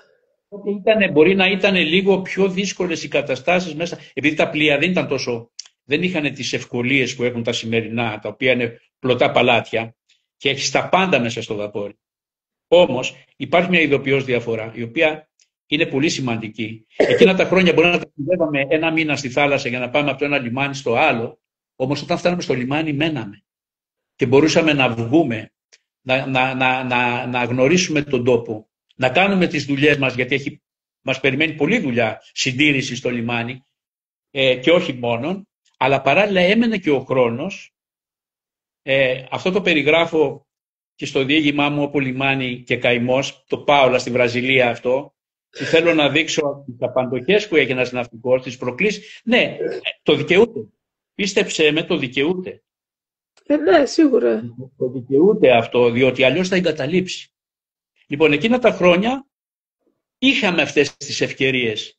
Μπορούσαμε να λέμε ότι πάμε σε ένα λιμάνι, στο Ρίο ντε Τζανέιρο, και είχαμε το χρόνο να το γνωρίσουμε. Σήμερα δεν έχουν το χρόνο. Έχουν τα πάντα. Έχουν ίντερνετ, έχουν καμπίνες που μοιάζουν με πολυτελή δωμάτια ξενοδοχείων. Με κλιματισμό. Εμείς εκείνα τα χρόνια δεν είχαμε και κλιματισμό σε κάποια βαπόρια. Και βγαίναμε και κοιμόμασταν έξω στην κουβέρτα για να δροσιστούμε. Στον Περσικό κόλπο, ακίνητο το βαπόρι, ποια δροσιά. Χειρότερα ήταν. Σήμερα έχουν κλιματισμό. Δεν έχουν την ευκαιρία όμως να βγουν. Πηγαίνουν στο λιμάνι και κατακλείζεται το βαπόρι από επιθεωρητές, από τις αρχές του τόπου, από τους ναυλωτές, από ανθρώπους που φέρνουν πετρέλαιο, από άλλους που φέρνουν λάδι, άλλους που φέρνουν αναλώσιμα, ανταλλακτικά, επισκευές. Έρχονται συνεργεία, γιατί καμιά φορά δεν προλαβαίνεις να κάνεις και επισκευές και το γραφείο στέλνει συνεργείο μέσα στο βαπόρι. Και πρέπει όμως ειδικά ο πρώτος μηχανικός και ο δεύτερος να είναι από πάνω, να βλέπουν. Δεν προλαβαίνεις ούτε τηλέφωνο να κάνεις. Ούτε τηλέφωνο. Εκείνα τα χρόνια τα τηλέφωνα ήταν δύσκολα, η επικοινωνία ήταν πολύ δύσκολη, πίστεψέ με. Μια πολύ μεγάλη λοιπόν δυσκολία, γιατί τα μέσα ήταν πολύ φτωχά. Μέσω του ασυρμάτου επικοινωνούσαμε από το καράβι στη στεριά, αλλά όταν μπορούσε ο ασυρματιστής να πιάσει σήμα από το ράδιο Αθήνα ή από κάποιο άλλο σταθμό παράκτιο, άμα δεν ήταν το ράδιο Αθήνα και ήταν άλλος σταθμός, ξένος σταθμός, ήταν πανάκριβο το τηλέφωνο. Δηλαδή μπορεί να πήγαινε ένα πολύ μεγάλο μερίδιο του μισθού στα τηλέφωνα. Αλλά ήταν απαραίτητο. Και όταν βγαίναμε στο λιμάνι, πηγαίναμε στα Siemens Club, τα οποία ήταν κλαμπ της Καθολικής Εκκλησίας, για το ναυτικό, για παροχή υπηρεσιών στους ναυτικούς. Οι δικοί μας δεν έχουν κάτι αντίστοιχο. Λοιπόν, και μας πηγαίνανε στα κλαμπ αυτά για να πάρουμε τηλέφωνο, για να ψωνίσουμε, να πιούμε μια μπύρα, να παίξουμε κάτι, ένα επιτραπέζιο παιχνίδι, να ξεχαστούμε λιγάκι, και προσπαθούσαν να μας κάνουν να νιώσουμε σαν να είμαστε μέσα σε ένα οικογενειακό περιβάλλον. Έτσι αισθανόμασταν. Σήμερα έχεις το κινητό και μιλάς καλή ώρα τώρα, βιντεοκλήση από το μέσο του ωκεανού, οπουδήποτε. Όταν ταξιδεύαμε, περιγράφω ταξίδια, πολλά ταξίδια έχω γράψει, από την Αυστραλία στην Αμερική. Περνάς από τον 180-20 μεσημβρινό, όπου αλλάζει το ημισφαίριο και αλλάζεις μέρα, δεν αλλάζεις ώρα. Αλλάζεις ώρες, αλλά μετά εκεί αλλάζεις μέρα. Όταν πηγαίνεις προς την Αμερική και όταν γυρίζεις πάλι αντίστροφα, αλλάζεις μέρα προς τα πίσω. Δηλαδή έχεις το ταξίδι επιμικρύνεται κατά μία μέρα. Λοιπόν, σε αυτό το σημείο και εκατέρωθεν ήταν αδύνατη η επικοινωνία μέσω ασημάτου. Δηλαδή χανόμασταν. Έτσι και είχαμε μια δυσκολία, πηγαίναμε. Σου λέει χάθηκε άφτανδρο. Αγνοείται η τύχη τους. Σήμερα δεν συμβαίνουν αυτά. Το βαπόρι παρακολουθείτε. Υπάρχει το σύστημα αυτό το ΑΙΣ, το οποίο δίνει το στίγμα του πλοίου, τη θέση του πλοίου στον πλανήτη και στο γραφείο, αλλά μπορεί και η οικογένεια να το παρακολουθεί. Ξέρουν που είναι ο δικός τους άνθρωπος. Σε έχουν τσεκάρει. Ναι, η τεχνολογία έχει κάνει τα πλοία πολύ πιο ασφαλή. Δεν ακούμε για ναυάγια τώρα. Ενώ τότε ακούγαμε ναυάγια, τώρα δεν ακούγονται ναυάγια. Είναι αυστηρή η νομοθεσία ό,τι αφορά την ασφάλεια του πλοίου, αλλά και τα υλικά είναι τέτοια. Ο αυτοματισμός έχει ελαφρύνει πάρα πολύ τη δουλειά στη γέφυρα. Έχει στίγμα, παραδείγματος χάρη, έχει στίγμα το κάθε κλάσμα του δευτερολέπτου, ξέρεις που βρίσκεσαι, ενώ τότε στα χρόνια τα δικά μου το κάνανε με τη χρήση του εξάντα. Κατεβάζαν τα αστέρια και με τον ήλιο και με κάτι αστρονομικούς πίνακες και τα λοιπά και με πολλούς υπολογισμούς, πάρα πολλούς υπολογισμούς, να υπολογίσουν το στίγμα. Και στο τέλος πάντα βρισκόσουν με μια απόκληση αρκετά μεγάλη. Δηλαδή έπρεπε να είναι πολύ πολύ έμπειρος ο αξιωματικός της γέφυρας για να βγάλει ένα στίγμα πάνω ή πολύ κοντά στην πορεία. Πάρα πολύ. Πολλές φορές όμως υπήρχαν αποκλήσεις. Σήμερα είσαι 100% σίγουρος ότι είσαι πάνω στην πορεία σου, πας εκεί που θες να πας, και όχι μόνο αυτό, συνεργάζονται και τα συστήματα διεύθυνσης του πλοίου και διορθώνουν την πορεία ανάλογα. Οπότε έχει γίνει η δουλειά πολύ πιο εύκολη για τους πάνω. Οι κάτω που έχουν τον αυτοματισμό και όλα πατάς με ένα κουμπί, χειρίζεσαι τα μηχανήματα. Όταν όμως αυτό το κουμπί δεν στείλει την εντολή εκεί που πρέπει να πάει για να γίνει αυτό που θες να γίνει, πρέπει να τρέχεις. Και κάποτε μου είχε πει ένας τεχνικός στη Γένοβα, όπου παρακολουθούσα ένα πλοίο, περιγράφω είναι η ιστορία που είναι μέσα στο Σαν την Αλυσάχνη, μια περιπέτεια, μεγάλη περιπέτεια, όπως το λέω, και μου λέει ο αυτοματισμός είναι καλός όταν ξέρεις, άμα δεν ξέρεις δεν είναι καλός. Λοιπόν, έχει τύχει δηλαδή να μείνει πλοίο γιατί έχει κολλήσει κάτι, ένας αναλογικός ελεγκτής ή ένα actuator ή ένα επενεργητής. Δεν θέλω να επεκταθώ σε τεχνικά θέματα, αλλά θέλω να πω ότι η δουλειά των κάτω έχει γίνει λίγο πιο δύσκολη με την εξέλιξη. Και παράλληλα το άγχος, αυτό το κυνηγητό, ο χρόνος. Ο μεγαλύτερος εχθρός του ναυτικού είναι ο χρόνος. Εάν πάθει ζημιά το καράβι και σταματήσει, αμέσως χτυπάνε τα τηλέφωνα από τη γέφυρα, από το γραφείο που ενημερώνει ο καπετάνιος, ναυλωτές, γραφεία, όχι τους ναυλωτές, αυτοί στο τέλος, όταν είναι πια δεν μπορείς να κάνεις τίποτα. Και σου λέει σε πόση ώρα. Και πρέπει να τρέχεις και να κοιτάς το ρολόι. Και αν εσύ τώρα μέσα σε αυτό το χαόδες μηχανοστάσιο, να βρεις άκρη. Όμως, δόξα τω Θεώ, όταν θα πω και αυτό, όταν κάποτε πήγα στο ΝΑΤ να πάρω την απόφαση ότι βγαίνω σε απομαχία, βγαίνω σε σύνταξη και το πήρα στο χέρι μου, είχα ντυθεί με τα καλύτερά μου. Ήταν η πιο επίσημη στιγμή, την περίμενα σαν τι. Και όταν πήρα το χαρτί στα χέρια μου και το διάβασα, μετά λέω δόξα τω Θεώ, φεύγω αλόβητος. Ούτε είχα κάτι που δεν μπόρεσα να αντιμετωπίσω. Βεβαίως. Προκάλεσα εγώ σε άλλους, γιατί μπορεί να προκαλέσεις. Έχουμε τώρα το γεγονός το τελευταίο συμβάν με τον νεαρό που τον συνέθλιψε η υδατοστεγής πόρτα. Δεν ξέρω πού θα αποδοθούν οι ευθύνες. Έχω γράψει εγώ, έχω τοποθετηθεί. Αλλά δεν μπορώ να ξέρω ακριβώς τι έγινε βέβαια. Σε γενικές γραμμές έχω γράψει κάτι. Θέλω να πω ότι καραδοκεί ο κίνδυνος μέσα σε ένα βαπόρι. Στο κάθε σου βήμα. Την κάθε στιγμή. Και για σένα και για τους άλλους και για όλο το πλοίο. Αυτό μας κάνει, Νικολέτα, να έχουμε πολύ καλά αντανακλαστικά. Πρέπει να έχεις πάρα πολύ καλά αντανακλαστικά. Σαφώς. Για φαντάσου ότι εργάζεσαι και κάνεις επισκευές και διαχειρίζεσαι πολύ βάρη, μεγάλα βάρη, γιατί είναι τεράστιες οι μηχανές, πολύ μεγάλες οι μηχανές, και το βαπόρι κουνιέται. Και πρέπει να κρατάς ισορροπία και να διαχειρίζεσαι και αυτά. Γιατί μπορεί να σου σταματήσει η μηχανή και να έχει ένα δυνατό σουέρ, μια φωσκοθαλασσιά. Ή να έχει. Μια μηχανή έχουν τα φορτηγά. Σταμάτησε η μηχανή, τελείωσε. Ενώ τα επιβατηγά επιβάλλεται να έχουν και δεύτερη μηχανή ή να έχουν. Τώρα συνήθως τα σύγχρονα έχουν 4. Είναι λοιπόν, και το πιο απλό που έχεις γράψει.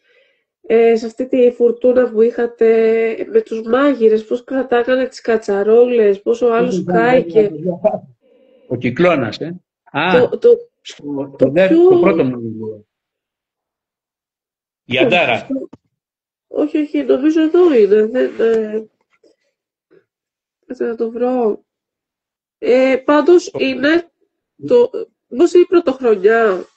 Πρωτοχρονιά στη μάχη, πρωτοχρονιά, ναι. Πρωτοχρονιά στη θάλασσα της Μάχης. Κάνω λάθος. Πρωτοχρονιά στη θάλασσα της Μάχης. Διόρθωσέ με, που τα παρατήσατε ξαφνικά και μετά... Και το σκέφτομαι δηλαδή, λέω, κοίταξε να δεις τώρα, πραγματικά εμείς ας πούμε, αν εσύ τώρα δεν είχες επισημάνει αυτό το στιγμιότυπο, το σκεφτόμαστε πιο ανάλαφρα. Και δεν μπαίνουμε πάντα στις λεπτομέρειες που έχουν να κάνουν με το πώς πηγαίνει ένα καράβι και σκέψω ότι μπορεί ο άλλος να κοιμάται, ξέρω, να χτυπήσει οτιδήποτε. Αλλά εκείνη τη στιγμή που κάθεσαι και είναι και πρωτοχρονιά και έχεις και το τραπέζι και είναι και όλα φουλ εκεί, μαγειρεύουν και τα λοιπά. Ναι, ένας τραυματισμός που είναι πολύ σοβαρό το να καείς και το πώς παλεύανε για να κρατήσουν. Ξέχασα πριν εντωμεταξύ, επειδή μας συνεπήρε και ο λόγος σου, σου έχουν γράψει, δεν ξέρω το είδες, ότι είναι υπέροχες οι ιστορίες που διαβάσαμε. Βλέπω. Τα συγχαρητήρια, πρέπει να το πούμε, γιατί μας συνεπήρε ο λόγος σου, αλλά πρέπει να τα πούμε από κάτω για τα σχόλια και τα συγχαρητήρια. Θέλω να πω και το άλλο, ότι ο μεγαλύτερος φόβος μου, μάλλον τρόμαζα, όταν στο βαθμό του πρώτου μηχανικού πια που ήμουν υπεύθυνος για το βαπόρι εγώ, τρόμαζα όταν καθόμουν να σκεφτώ γιατί είμαι υπεύθυνος. Με έπιανε τρόμος, δέος. Και τι έπρεπε να γνωρίζω για να πάει αυτό το βαπόρι. Που αν ήταν η εγκατάσταση συγκεκριμένη, με τεράστιες υποδυνάμεις, ένα καράβι με την ενέργεια που παράγουν οι μηχανές του μπορεί να ηλεκτροδοτήσει μια μεγάλη πόλη. Έχει τεράστια ενέργεια. Στη στεριά λοιπόν, σε ένα τέτοιο εργοστάσιο θα έχει 3 μηχανολόγους προϊστάμενους και κάποιους ηλεκτρολόγους, μηχανολόγους, μηχανικούς, θα έχει βοήθεια, τεχνική, συνεργεία. Στο καράβι είμαστε 5 άνθρωποι στο μηχανοστάσιο. Είμαστε 5 άνθρωποι. Λοιπόν, μιλάω για ένα φορτηγό πάντα. Λοιπόν, και είναι υπεύθυνος ένας άνθρωπος. Η μεγάλη ευθύνη την έχει ο πρώτος μηχανικός. Είναι υπεύθυνος αυτός για όλα, για τα ηλεκτρολογικά, για τα μηχανολογικά, για τα ψυκτικά, για τον κλιματισμό, για τα μέσα φορτοεκφόρτωσης, για τα πάντα. Λοιπόν, όταν καθόμουν να το σκεφτώ αυτό το πράγμα έτσι, να εμβαθύνω σε αυτό, να το προχώρα, ζήσε τη στιγμή. Πραγματικά. Θα γράψω ένα τώρα, ένα θέμα που θέλω να το γράψω. Την ψυχολογία του μηχανικού. Την ψυχολογία. Η ψυχολογία του ναυτικού με βάση σε σχέση με τις ευθύνες που έχει και με το γνωστικό αντικείμενο που πρέπει, με τις γνώσεις που χρειάζεται να έχει.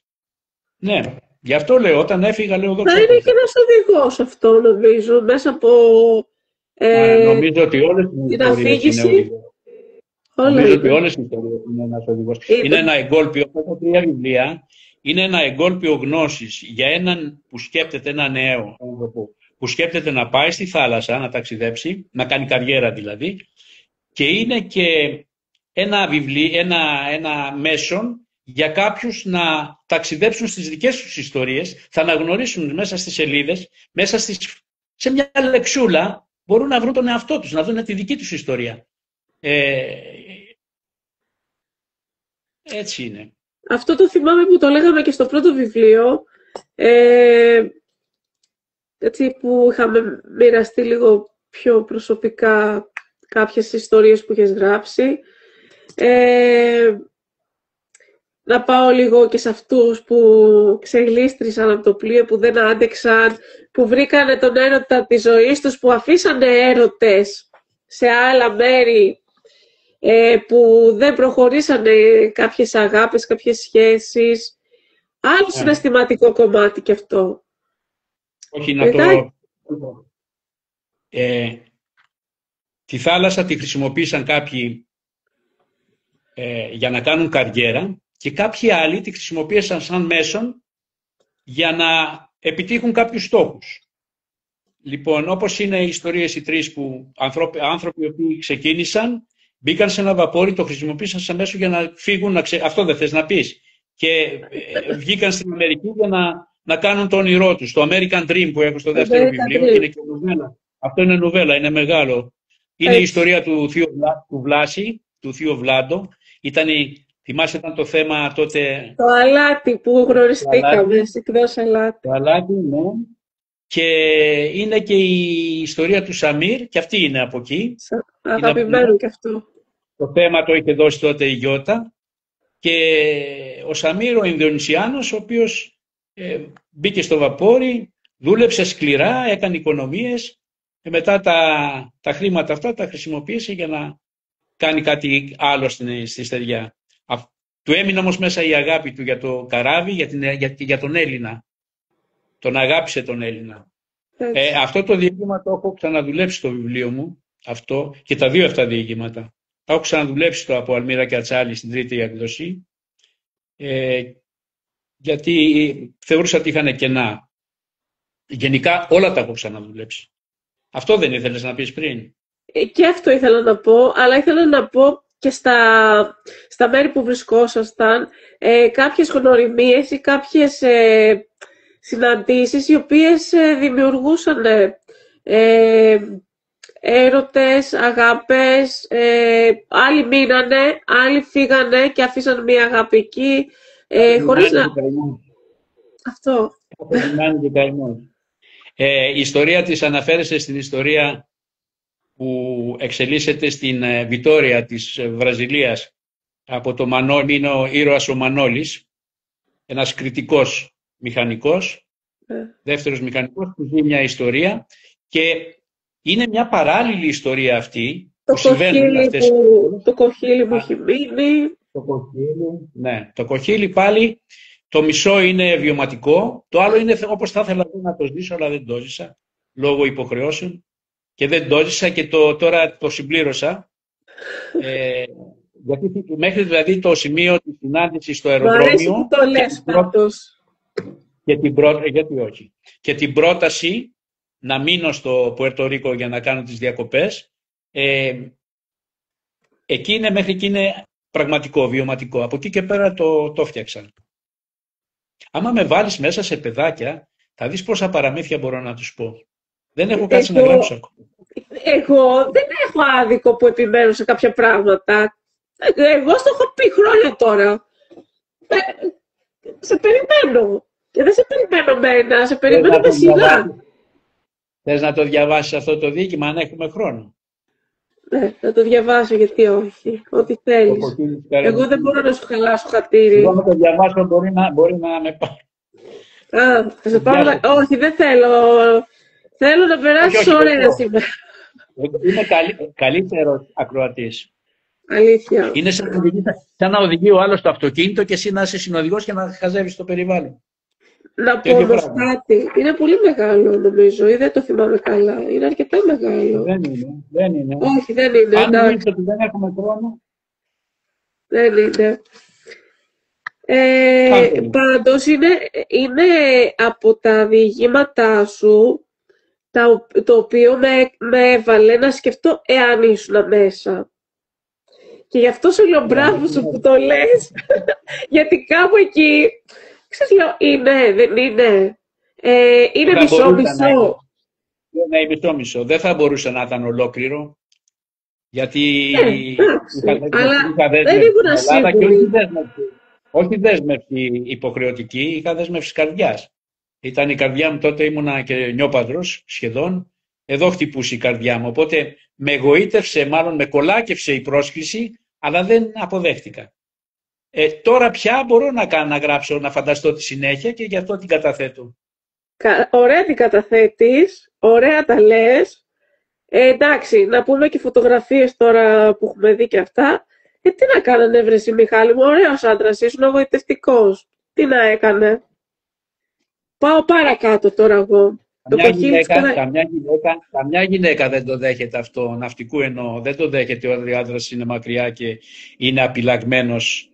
Δηλαδή, μπορεί να κάνει ό,τι θέλει, γιατί τον δικαιολογεί η απόσταση. Καμία δεν το δέχεται. Έτσι είναι. Ειδικά αυτές που αγαπούν πολύ, σου λέει η αγάπη έχει θυσίες. Είναι αυτό το πρώτο διήγημα, το δίλημμα. Γι' αυτό είναι δίλημμα. Και τώρα το έχω αναπτύξει πάρα πολύ, το ξαναδούλεψα αυτό το διήγημα στο πρώτο μου βιβλίο, γιατί εκεί σε αυτό που έχει στην πρώτη έκδοση είναι λειψό. Είναι λοιπόν τώρα το μεγάλο δίλημμα, εάν θα... Ναι, ολοκλήρωσε λίγο, γιατί είδα ένα πρόσωπο τώρα, άμα δεν έχει φύγει. Εάν μια γυναίκα μπορεί να ακολουθήσει αυτό τη δύσκολη πορεία του άντρα. Και όσο είναι δύσκολο να είσαι ναυτικός, να είναι ναυτικός κάποιος, και είναι πολύ δύσκολη η απόφαση για να αποφασίσει να κάνει δηλαδή αυτή την από κάτω, μα είσαι μέσα. Πιο δύσκολο είναι ορίστε. Είναι πιο δύσκολο ακόμα για μια γυναίκα να θυσιάσει τον εαυτό της και να ακολουθήσει έναν ναυτικό στο όνειρό του. Γιατί εγώ είχα όνειρο να γίνω ναυτικός. Δεν ήθελα να εγκαταλείψω. Η γυναίκα μου λοιπόν, η ηρωίδα της ιστορίας, εν πάση περιπτώσει, λέει εντάξει μαζί σου. Αυτό το εντάξει μαζί σου, εγώ το έκανα. Πρέπει ο ναυτικός, ας μην μιλάω για μένα, πρέπει ο ναυτικός να το τιμεί. Είναι πολύ τιμητικό. Έχω ένα πλάσμα μέσα τώρα. Έχω ένα πλάσμα τώρα μέσα εδώ, ένα αγαπημένο πλάσμα, την Κατερίνα, το Κατερινιό μου, το οποίο ήταν στο ναυτικό. Και επειδή έχουμε ανταλλάξει τις κουβέντες και αυτά, ναι, μου λέει, γιατί και εγώ είχα κάτι αντίστοιχο, ένα θέλω αντίστοιχο με τη θάλασσα, μου λέει, καλύτερο που δεν πήγες. Πόσο δύσκολες είναι οι σχέσεις και πόσο, εντάξει, θέλει θυσίες, αυτό που λες. Κατερινιό, τα λέω καλά, είσαι ακόμα μέσα. Οπότε δεν ξέρω τώρα, συμμερίζεσαι εδώ το δικό μας. Να το συμπληρώσω εγώ και να γράψω, γιατί είμαι συγγραφέας, έτσι. Το να γράψω μια ιστορία και τώρα έχω το δικαίωμα. Τώρα μπορείς. Γι' αυτό, ένας λόγος λοιπόν που ξεκίνησα αργά να γράφω ήταν και αυτός. Γιατί δεν ήξερα μέσα από αυτά που θα γράψω αν θα πληγώσω ανθρώπους. Και δεν το ήθελα. Είναι καμιά φορά γυναίκα αυτό που λες. Ορίστε. Είναι ντόμπρο αυτό που λες. Ναι. Τα λες ντόμπρα. Γι' αυτό δεν έγραφα. Ο κύριος λόγος ήταν αυτό. Είναι πολύ δύσκολο. Να σου πω, δεν ξέρω θα ήθελα να ήμουν στη θέση της γυναίκας σου. Εδώ είσαι στη στεριά και έχεις πάντα αμφιβολίες. Ξέρεις, είναι αυτό το κλασικό που λένε... Είναι δύσκολο για τον ναυτικό, αλλά είναι πολύ πιο δύσκολο για τη γυναίκα, η οποία μένει πίσω και αναλαμβάνει όλα τα βάρη της οικογένειας, τη διαχείριση του σπιτιού, των παιδιών, το μεγάλωμα. Θα γράφω αυτά τώρα και ο καημός και σκέψεις. Ο μονόλογος της θάλασσας, το διήγημα. Αναφέρονται όλα αυτά. Και τα λέει η θάλασσα. Η θάλασσα. Είναι ωραίο αυτό το τρίκ. Μου άρεσε πάρα πολύ που το έχεις κάνει έτσι. Τώρα ποιο δεν θα διαβάσει αυτά, δεν ξέρω. Θέλει πολλούς συμβιβασμούς, γράφει από κάτω η αγαπημένη μου. Έτσι λέει. Ναι. Δεν ξέρω, εντάξει. Να συμβιβάζεσαι. Γιατί εδώ ήταν η γυναίκα στη θάλασσα και ο άντρας εκτός, κατάλαβε. Συμβιβασμός σε εγκράτεια ή συμβιβασμός ο άλλος που περιμένει έξω ότι αυτός που είναι εκεί έχει το δικαίωμα να κάνει τι θέλει. Και αντίστοιχα, και τέλος πάντων, είναι η κουβέντα αυτή μπορεί να πάρει μεγάλη έκταση. Ναι. Όχι, εγώ εκείνο που θέλω να καταφέρω... Πάντα υπάρχουν οι πειρασμοί και παντού, έτσι. Ο μεγάλος σεβασμός που έχω για τις γυναίκες των ναυτικών, των συναδέλφων. Και πίστεψέ με, όσες συνάντησα, γιατί συνάντησα πάρα πολλές μέσα στο βαπόρι, συναδέλφων μου, εγώ την έπαιρνα τη δική μου μήνες μαζί μου. Ήτανε όλες άψογες. Και πάντα τις βλέπαμε, λες και ήταν κάτι ιερό. Ποτέ δεν σηκώναμε μάτια στη γυναίκα του συναδέλφου. Λοιπόν, εντάξει. Βέβαια όλοι οι κανόνες έχουν και τον... Ναι, εξαιρέσεις στους κανόνες. Έχουν και τις εξαιρέσεις ακριβώς. Σε όλα λέει η κυρία Μιχάλη, σε όλα. Θέλει πολλούς συμβιβασμούς. Όταν πήγα στο Γαλαξίδι, συγγνώμη σε διακόπτω, και είδα το άγαλμα, υπάρχει ένα άγαλμα που είναι η γυναίκα του ναυτικού με ένα παιδάκι και χαιρετάει, ήταν ό,τι πιο συγκλονιστικό είχα δει. Πίστεψέ με. Μετά την απώλεια. Μετά την απώλεια. Ναι. Θα ξεκινήσω να διαβάσω, γιατί έχουμε περάσει κιόλας. Έτσι με την ωραία μας κουβέντα έχουμε περάσει τη 1,5 ώρα, οπότε νομίζω οδεύοντας είναι ωραίο το κλείσιμο και ωραία αυτή η κουβέντα. Το κοχύλι της Καραϊβικής είναι το διήγημα του Μιχάλη. Το δεξαμενόπλιο είχε δέσει στον προβλήτα του Σαν Κρουά, ξεφορτώνοντας το φορτίο του βαρύ πετρέλαιο. Για μήνες, χρονοναυλωμένο στη Χέρτς, εκτελούσε ταξίδια από τη Ραστανούρα της Σαουδικής Αραβίας στο Σαν Κρουά στις Παρθένες νήσους. Ο Μαστρονίκος, τρίτος μηχανικός, είχε συμπληρώσει 9 μήνες υπηρεσία στο πλοίο και είχε ήδη δώσει την παραίτησή του. Κατέβηκε από το πλοίο λίγες ώρες πριν τον απόπλου. Ο πρώτος σταθμός της επιστροφής του ήταν το Πουέρτο Ρίκο. Από το Σαν Χουάν θα έπαιρνε την πτήση της Pan America για Νέα Υόρκη και από εκεί θα συνέχιζε για Αθήνα μέσω Άμστερνταμ με πτήσεις της KLM. Στο αεροδρόμιο της Σάντα Κρούς επιβιβάστηκε σε ένα μικρό μονοκινητήριο αεροπλάνο. Ήταν τόσο μικρό που χωρούσε μόνο τον πιλότο, 3 ακόμη επιβάτες και τις αποσκευές στιβαγμένες πίσω από τα καθίσματα. Στη διάρκεια της πτήσης παρατηρούσε το χάος κάτω από τα μάτια του, τη θάλασσα να απλώνεται απέναντι, μικροσκοπικά νησιά να χάνονται στον ορίζοντα. Αρχίσαν οι αναταράξεις, έκανα το αεροσκάφος να τρέμει σαν χάρτινο παιχνίδι. Φοβήθηκε όσο ποτέ άλλοτε στη ζωή του. Δεν ήταν ο φόβος του θανάτου, αλλά ένας πρωτόγνωρος φόβος για την απώλεια του ελέγχου και της αβεβαιότητας αν θα έφτανε στον προορισμό του. Ούτε στη θάλασσα, ούτε στο μηχανοστάσιο είχε νιώσει έτσι. Εκεί τα πάντα υπάκουαν σε κανόνες. Εδώ το μόνο που τον χώριζε από το χάος ήταν μια λεπτή στρώση μετάλλου και η δεξιοτεχνία του πιλότου. Στην ουρά του ελέγχου διαβατηρίων στο αεροδρόμιο του Σαν Χουάν, μια υπάλληλος περνούσε αργά μπροστά από τους επιβάτες. Ψηλή, ηλιοκαμένη, πυρόξανθη, με χαμόγελο που έμοιαζε να ξέρει περισσότερα από όσα έδειχνε. Τον παρατηρούσε διακριτικά, καθώς έλεγε τα ταξιδιωτικά έγγραφα των άλλων επιβατών. Ερχόταν η δική του σειρά για τον έλεγχο, όμως εκείνη τον προσπερνούσε και πήγαινε στον επόμενο ενώ φαινόταν πως τον παρατηρούσε. Φαινόταν διαφορετικός, δεν ήταν σαν τους συνηθισμένους ταξιδιώτες. Είχε κάτι στη στάση του, στη σιγουριά του βηματισμού του, στη μυρωδιά λατιού και πετρελαίου που έμοιαζε να έχει ποτίσει το πουκάμισό του. Ένας ναυτικός. Θα έφευγε μακριά. Ίσως να έκανε αυτές τις σκέψεις, ενώ του έστελνε ένα αμυδρό χαμόγελο γεμάτο μυστήριο και υποσχέσεις. Τον άφησε τελευταίο. Τον πλησίασε και αυτή τη φορά το χαμόγελο ήταν τεράστιο, φωτεινό, σαγηνευτικό. Έσκυψε και το ρώτησε. «Πού πηγαίνεις?» «Ελλάδα», της απάντησε. «Μα φυσικά. Οι ναυτικοί επιστρέφουν πάντα εκεί που ανήκουν. Αλλά ανήκουν πουθενά». «Θέλεις να μείνεις λίγες μέρες εδώ?» ρώτησε ξανά κοιτάζοντας τον ίσια στα μάτια με το βλέμμα γεμάτο προσμονή. Ήξερε πως ήταν παράτολμο κι όμως κάτι μέσα της ήθελε να του δώσει έναν λόγο να καθυστερήσει την επιστροφή του. «Μπορώ να το σκεφτώ», είπε εκείνος. Εκείνη χαμογέλασε. «Έλενα», συστήθηκε, «αν αποφασίσεις να μείνεις, τελειώνω στις 5. Θα σε περιμένω έξω από την είσοδο των αναχωρήσεων. Μην ανησυχήσεις για τις αποσκευές σου, θα το φροντίσω». Έγνεψε το κεφάλι καταφατικά. Δεν ήξερε τι τον οδήγησε στην απόφαση, μα στις 5 έφευγαν από το αεροδρόμιο μαζί. Το σπίτι της, έξω από το Σαν Χουάν, είχε θέα στη θάλασσα. Ένα μικρό αλλά φροντισμένο σπίτι με τη χαρακτηριστική αρχιτεκτονική της Καραϊβικής, στο μέσον ενός καταπράσινου κήπου με χρωματικές πινελιές από τα λουλούδια που υπήρχαν άφθονα μέσα σε αυτόν. Λευκή ξύλινη τείχη, μπλε παραθυρόφυλλα και μια κρεμαστή αιώρα στη βεράντα. Μέσα ανεμιστήρας οροφής, καναπέδες με πολύχρωμα υφάσματα και ήχος σάλσα από ένα παλιό ραδιόφωνο.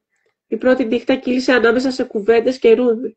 Τα λόγια τους αργά και χαμηλόφωνα, σαν να μην ήθελαν να διαταράξουν τη στιγμή. Ύστερα τα βλέμματα έγιναν πιο βαθιά. Τα χέρια βρήκαν τον δρόμο τους και τα πρώτα φιλιά ήρθαν σαν φυσική συνέχεια. Μια αγκαλιά τους έκλεισε μέσα της και το πάθος φούντωσε ατίθασο και αληθινό. Όταν καταλάγιασε, ο Νίκος μίλησε για τη ζωή στο μηχανοστάσιο. Η Ελένα για την οικογένειά της στη Βικουές, τα καλοκαίρια της ξυπόλυτης στην παραλία, το όνειρό της να φύγει. Γιατί ήταν τόσο εύκολο να του μιλήσει, γιατί ένιωθε σαν να τον ήξερε ήδη. Την επόμενη μέρα πήραν τους δρόμους, περπατούσαν από το πρωί, πρώτα στους λιθόστρωτους δρόμους της παλιάς πόλης, εκεί που οι τείχοι μύριζαν μούχλα και ιστορία. Ο ήλιος έπεφτε πλάγια στα παράθυρα με τα παλιά σίδερα και οι σκιές χόρευαν στα πολύχρωμα σοκάκια. Εκείνη του έδειχνε το Σαν Φιλίπε Τεμόρο, το Σαν Κριστομπάλ, το σπίτι του Πάμπλο Καζάλς και όλα έμοιαζαν να έχουν μείνει ακίνητα στον χρόνο, σαν καρποστάλ που κάποιος ξέχασε να στείλει. Ύστερα πέρασαν τη γέφυρα προς την καινούρια πόλη. Η αλλαγή ήταν απότομη, σχεδόν θορυβώδης. Ο θόρυβος των αυτοκινήτων, οι τζαμαρίες, οι επιγραφές με νέων στο κοντάντο, σαν να είχαν περάσει από μια παλιά ασπρόμαυρη φωτογραφία σε σκηνή κινηματογραφική, ψηφιακή και υπερφορτισμένη. Στο Σαν Τούρτσε σταμάτησαν για καφέ. Εκείνη του μίλησε για την πόλη που άλλαζε σαν πλοίο. Είπε που το βάφουν και το ξαναβάφουν, μα μέσα του είναι πάντα το ίδιο. Κοίταξε γύρω του και εδώ υπήρχαν παλιά τείχη. Μόνο μοντέρνα κτίρια και μια αίσθηση πως η πόλη, όπως και η ζωή, δεν σταματάει να εξελίσσεται. Η Έλενα πήρε μία εβδομάδα άδεια και την αφιέρωσε στο φιλοξενούμενό της. Συγχωρέστε με.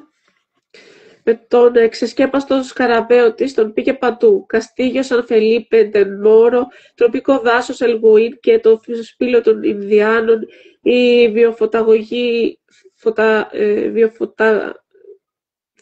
η λιμνοθάλασσα στη Βιέγκες, παραλία Φλαμέγκο, όπου απόλαυσαν τον μπάνιο τους μέσα σε μια θάλασσα με σμαραγδένια νερά. Τα βράδια, ξέπνοοι από την κούραση, ξάπλωναν στην αιώρα. Του μίλησε για το νησί της με πάθος. Γεννήθηκε στη νέα πόλη του Σαν Χουάν. Του έδειξε τη φωτογραφία του πατέρα της, μηχανικός κι εκείνος, πέθανε νέος. Η μητέρα της, καθηγήτρια κλασικών σπουδών στο Πανεπιστήμιο της πόλης, ξαναπαντρεύτηκε λίγα χρόνια αργότερα και έμεινε με το σύζυγό της σε ένα αγρόκτημα λίγα χιλιόμετρα έξω από την πόλη. Όταν της είπε πως θα έφευγε, μια σιωπή απλώθηκε ανάμεσά τους. Δεν ήθελε να το παρακαλέσει, αλλά μείνε άλλη μία μέρα. Μόνο μία. Εκείνος χαμογέλασε θλιμμένα. Αν μείνω άλλη μία, θα θέλεις κι άλλη. Είσαι σίγουρος πως θέλεις να φύγεις? Δεν απάντησε, ίσως επειδή δεν ήταν. Την τελευταία μέρα του πέρασε ένα μικρό κοχύλι σε σκηνάκι γύρω από το λαιμό. Για να με θυμάσαι. Στο αεροδρόμιο το χαιρέτησε τυπικά. Μόνο καθώς έφευγε ψιθύρισε. Ίσως μια μέρα να σε επισκεφτώ στην Ελλάδα. Στο αεροπλάνο δεν μπορούσε να ησυχάσει. Η Ελένα ζούσε ακόμα στο βλέμμα του, στις σιωπές της, στη μυρωδιά του δέρματός της. Γιατί έφυγε, γιατί δεν έμεινε? Επειδή ήταν ναυτικός, είπε στον εαυτό του, επειδή είχε συνηθίσει να φεύγει. Όμως πρώτη φορά αυτό τον έκανε να νιώθει άσχημα. Στο JFK έμεινε 2 βράδια περιμένοντας την πτήση του. Το δεύτερο πρωινό βγήκε από το ξενοδοχείο και περπάτησε μέχρι το Jamaica Bay. Αισθάνθηκε στο πρόσωπο την άβρα από τον ωκεανό. Φαντάστηκε πως εκείνη την ώρα, στο Σαν Χουάν, η ώρα της Ελένα αλυκνιζόταν άδεια. Από την Ελλάδα της έγραψε. Έστειλε και φωτογραφίες από τον Πειραιά. 3 μήνες μετά έλαβε μια καρποστάλ. Ο φάρος του Καμπορότζο και από πίσω σου φυλάω την ώρα. Μην αργήσεις. Πολύ ωραίο. Πολύ ωραίο πείρασμα. Φυσικά έχω ζήσει το Σαν Χουάν, ξέρω το Σαν Χουάν. Αυτά τα μέρη που περιγράφω τα έχω ζήσει.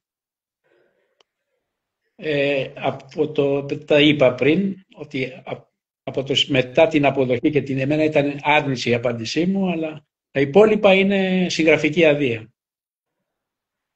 Ωραία αδεία. Ωραία εξέλιξη και... Αποκαλύπτομαι, ναι. Ναι, πραγματικά. Νομίζω ήταν ένα όμορφο διήγημα για το κλείσιμό μας. Νομίζω να απολαύσατε την κουβέντα μας και να την απολαύσετε όσοι μας δείτε αργότερα.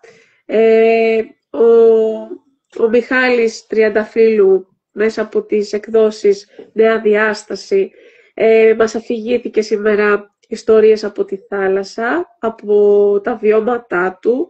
Θα τις βρείτε στο βιβλίο του «Ιστορίες από Αλμύρα και Χαρμολύπη», για το οποίο μιλήσαμε σήμερα, αλλά θα μπορέσετε να αναζητήσετε και στα προηγούμενα 2 βιβλία του, από Αλμύρα και Ατσάλι και Σαν την Αλισάχνη, και άλλες ιστορίες. Στο σύνολο 44, κάνω λάθος, όλα μαζί, 45, θα σας ταξιδέψουν στη ζωή των ναυτικών, στη θάλασσα, στα μέρη που έχουν γυρίσει, στα προβλήματα, στα συναισθήματα, στις δυσκολίες, και θα πάρετε μια γεύση γερή από θάλασσα και από Χαρμολύπη. Νομίζω ότι όλες οι ιστορίες σου, Μιχάλη, αφήνουν μια επίγευση Χαρμολύπης, και περιμένουμε το επόμενο βιβλίο με το καλό και ελπίζω να ακούσεις και την επιθυμία μου για τα παραμύθια. Ήδη ετοιμάζεται. Αλλά θα το επιχειρήσω για παραμύθι. Θα το κάνεις. Έλα, τώρα τόσα χρόνια στο λέω, κάνε μου το χατήρι. Θα το κάνω. Σε ευχαριστώ πάρα πολύ. Τιμή μου. Χάρηκα πάρα πολύ τη συζήτησή μας. Είχαμε δυσκολίες στην αρχή, για να πω, αλλά εντάξει, τις ξεπεράσαμε. Απόλαυσα τη συζήτηση. Ελπίζω και όσοι μας παρακολούθησαν να έμειναν το ίδιο ευχαριστημένοι. Να είσαι καλά και να κάνεις αυτό που κάνεις. Είναι πολύ μεγάλο έργο. Ξέρω ότι αγαπάς πάρα πολύ το βιβλίο. Και είναι πολύ καλή δουλειά αυτή που κάνεις. Σε ευχαριστώ από καρδιάς. Και να σε συγχαρώ. Γιατί είσαι μητέρα, είσαι σύζυγος και βρίσκεις και χρόνο να ασχολείσαι με αυτό το πολύ ωραίο και πολύ δημιουργικό πράγμα που λέγεται βιβλίο. Σε ευχαριστώ πάρα πολύ, Μιχάλη μου. Σε ευχαριστώ. Ευχαριστώ όλους εσάς που βγήκατε, θα μας δείτε, θα ταξιδέψετε, θα αναζητήσετε τα βιβλία, να ταξιδέψετε και μέσα από τις ιστορίες, τις θαλασσινές ιστορίες του Μιχάλη και τα βιώματά του, μέσα στη θάλασσα από μια άλλη οπτική, από αυτή του ναυτικού. Σας φιλώ μέχρι ένα επόμενο live. Σε ευχαριστώ πάρα πολύ, Μιχάλη, τα φιλιά μου. Γεια χαρά σε όλους. Γεια σας. Γεια χαρά.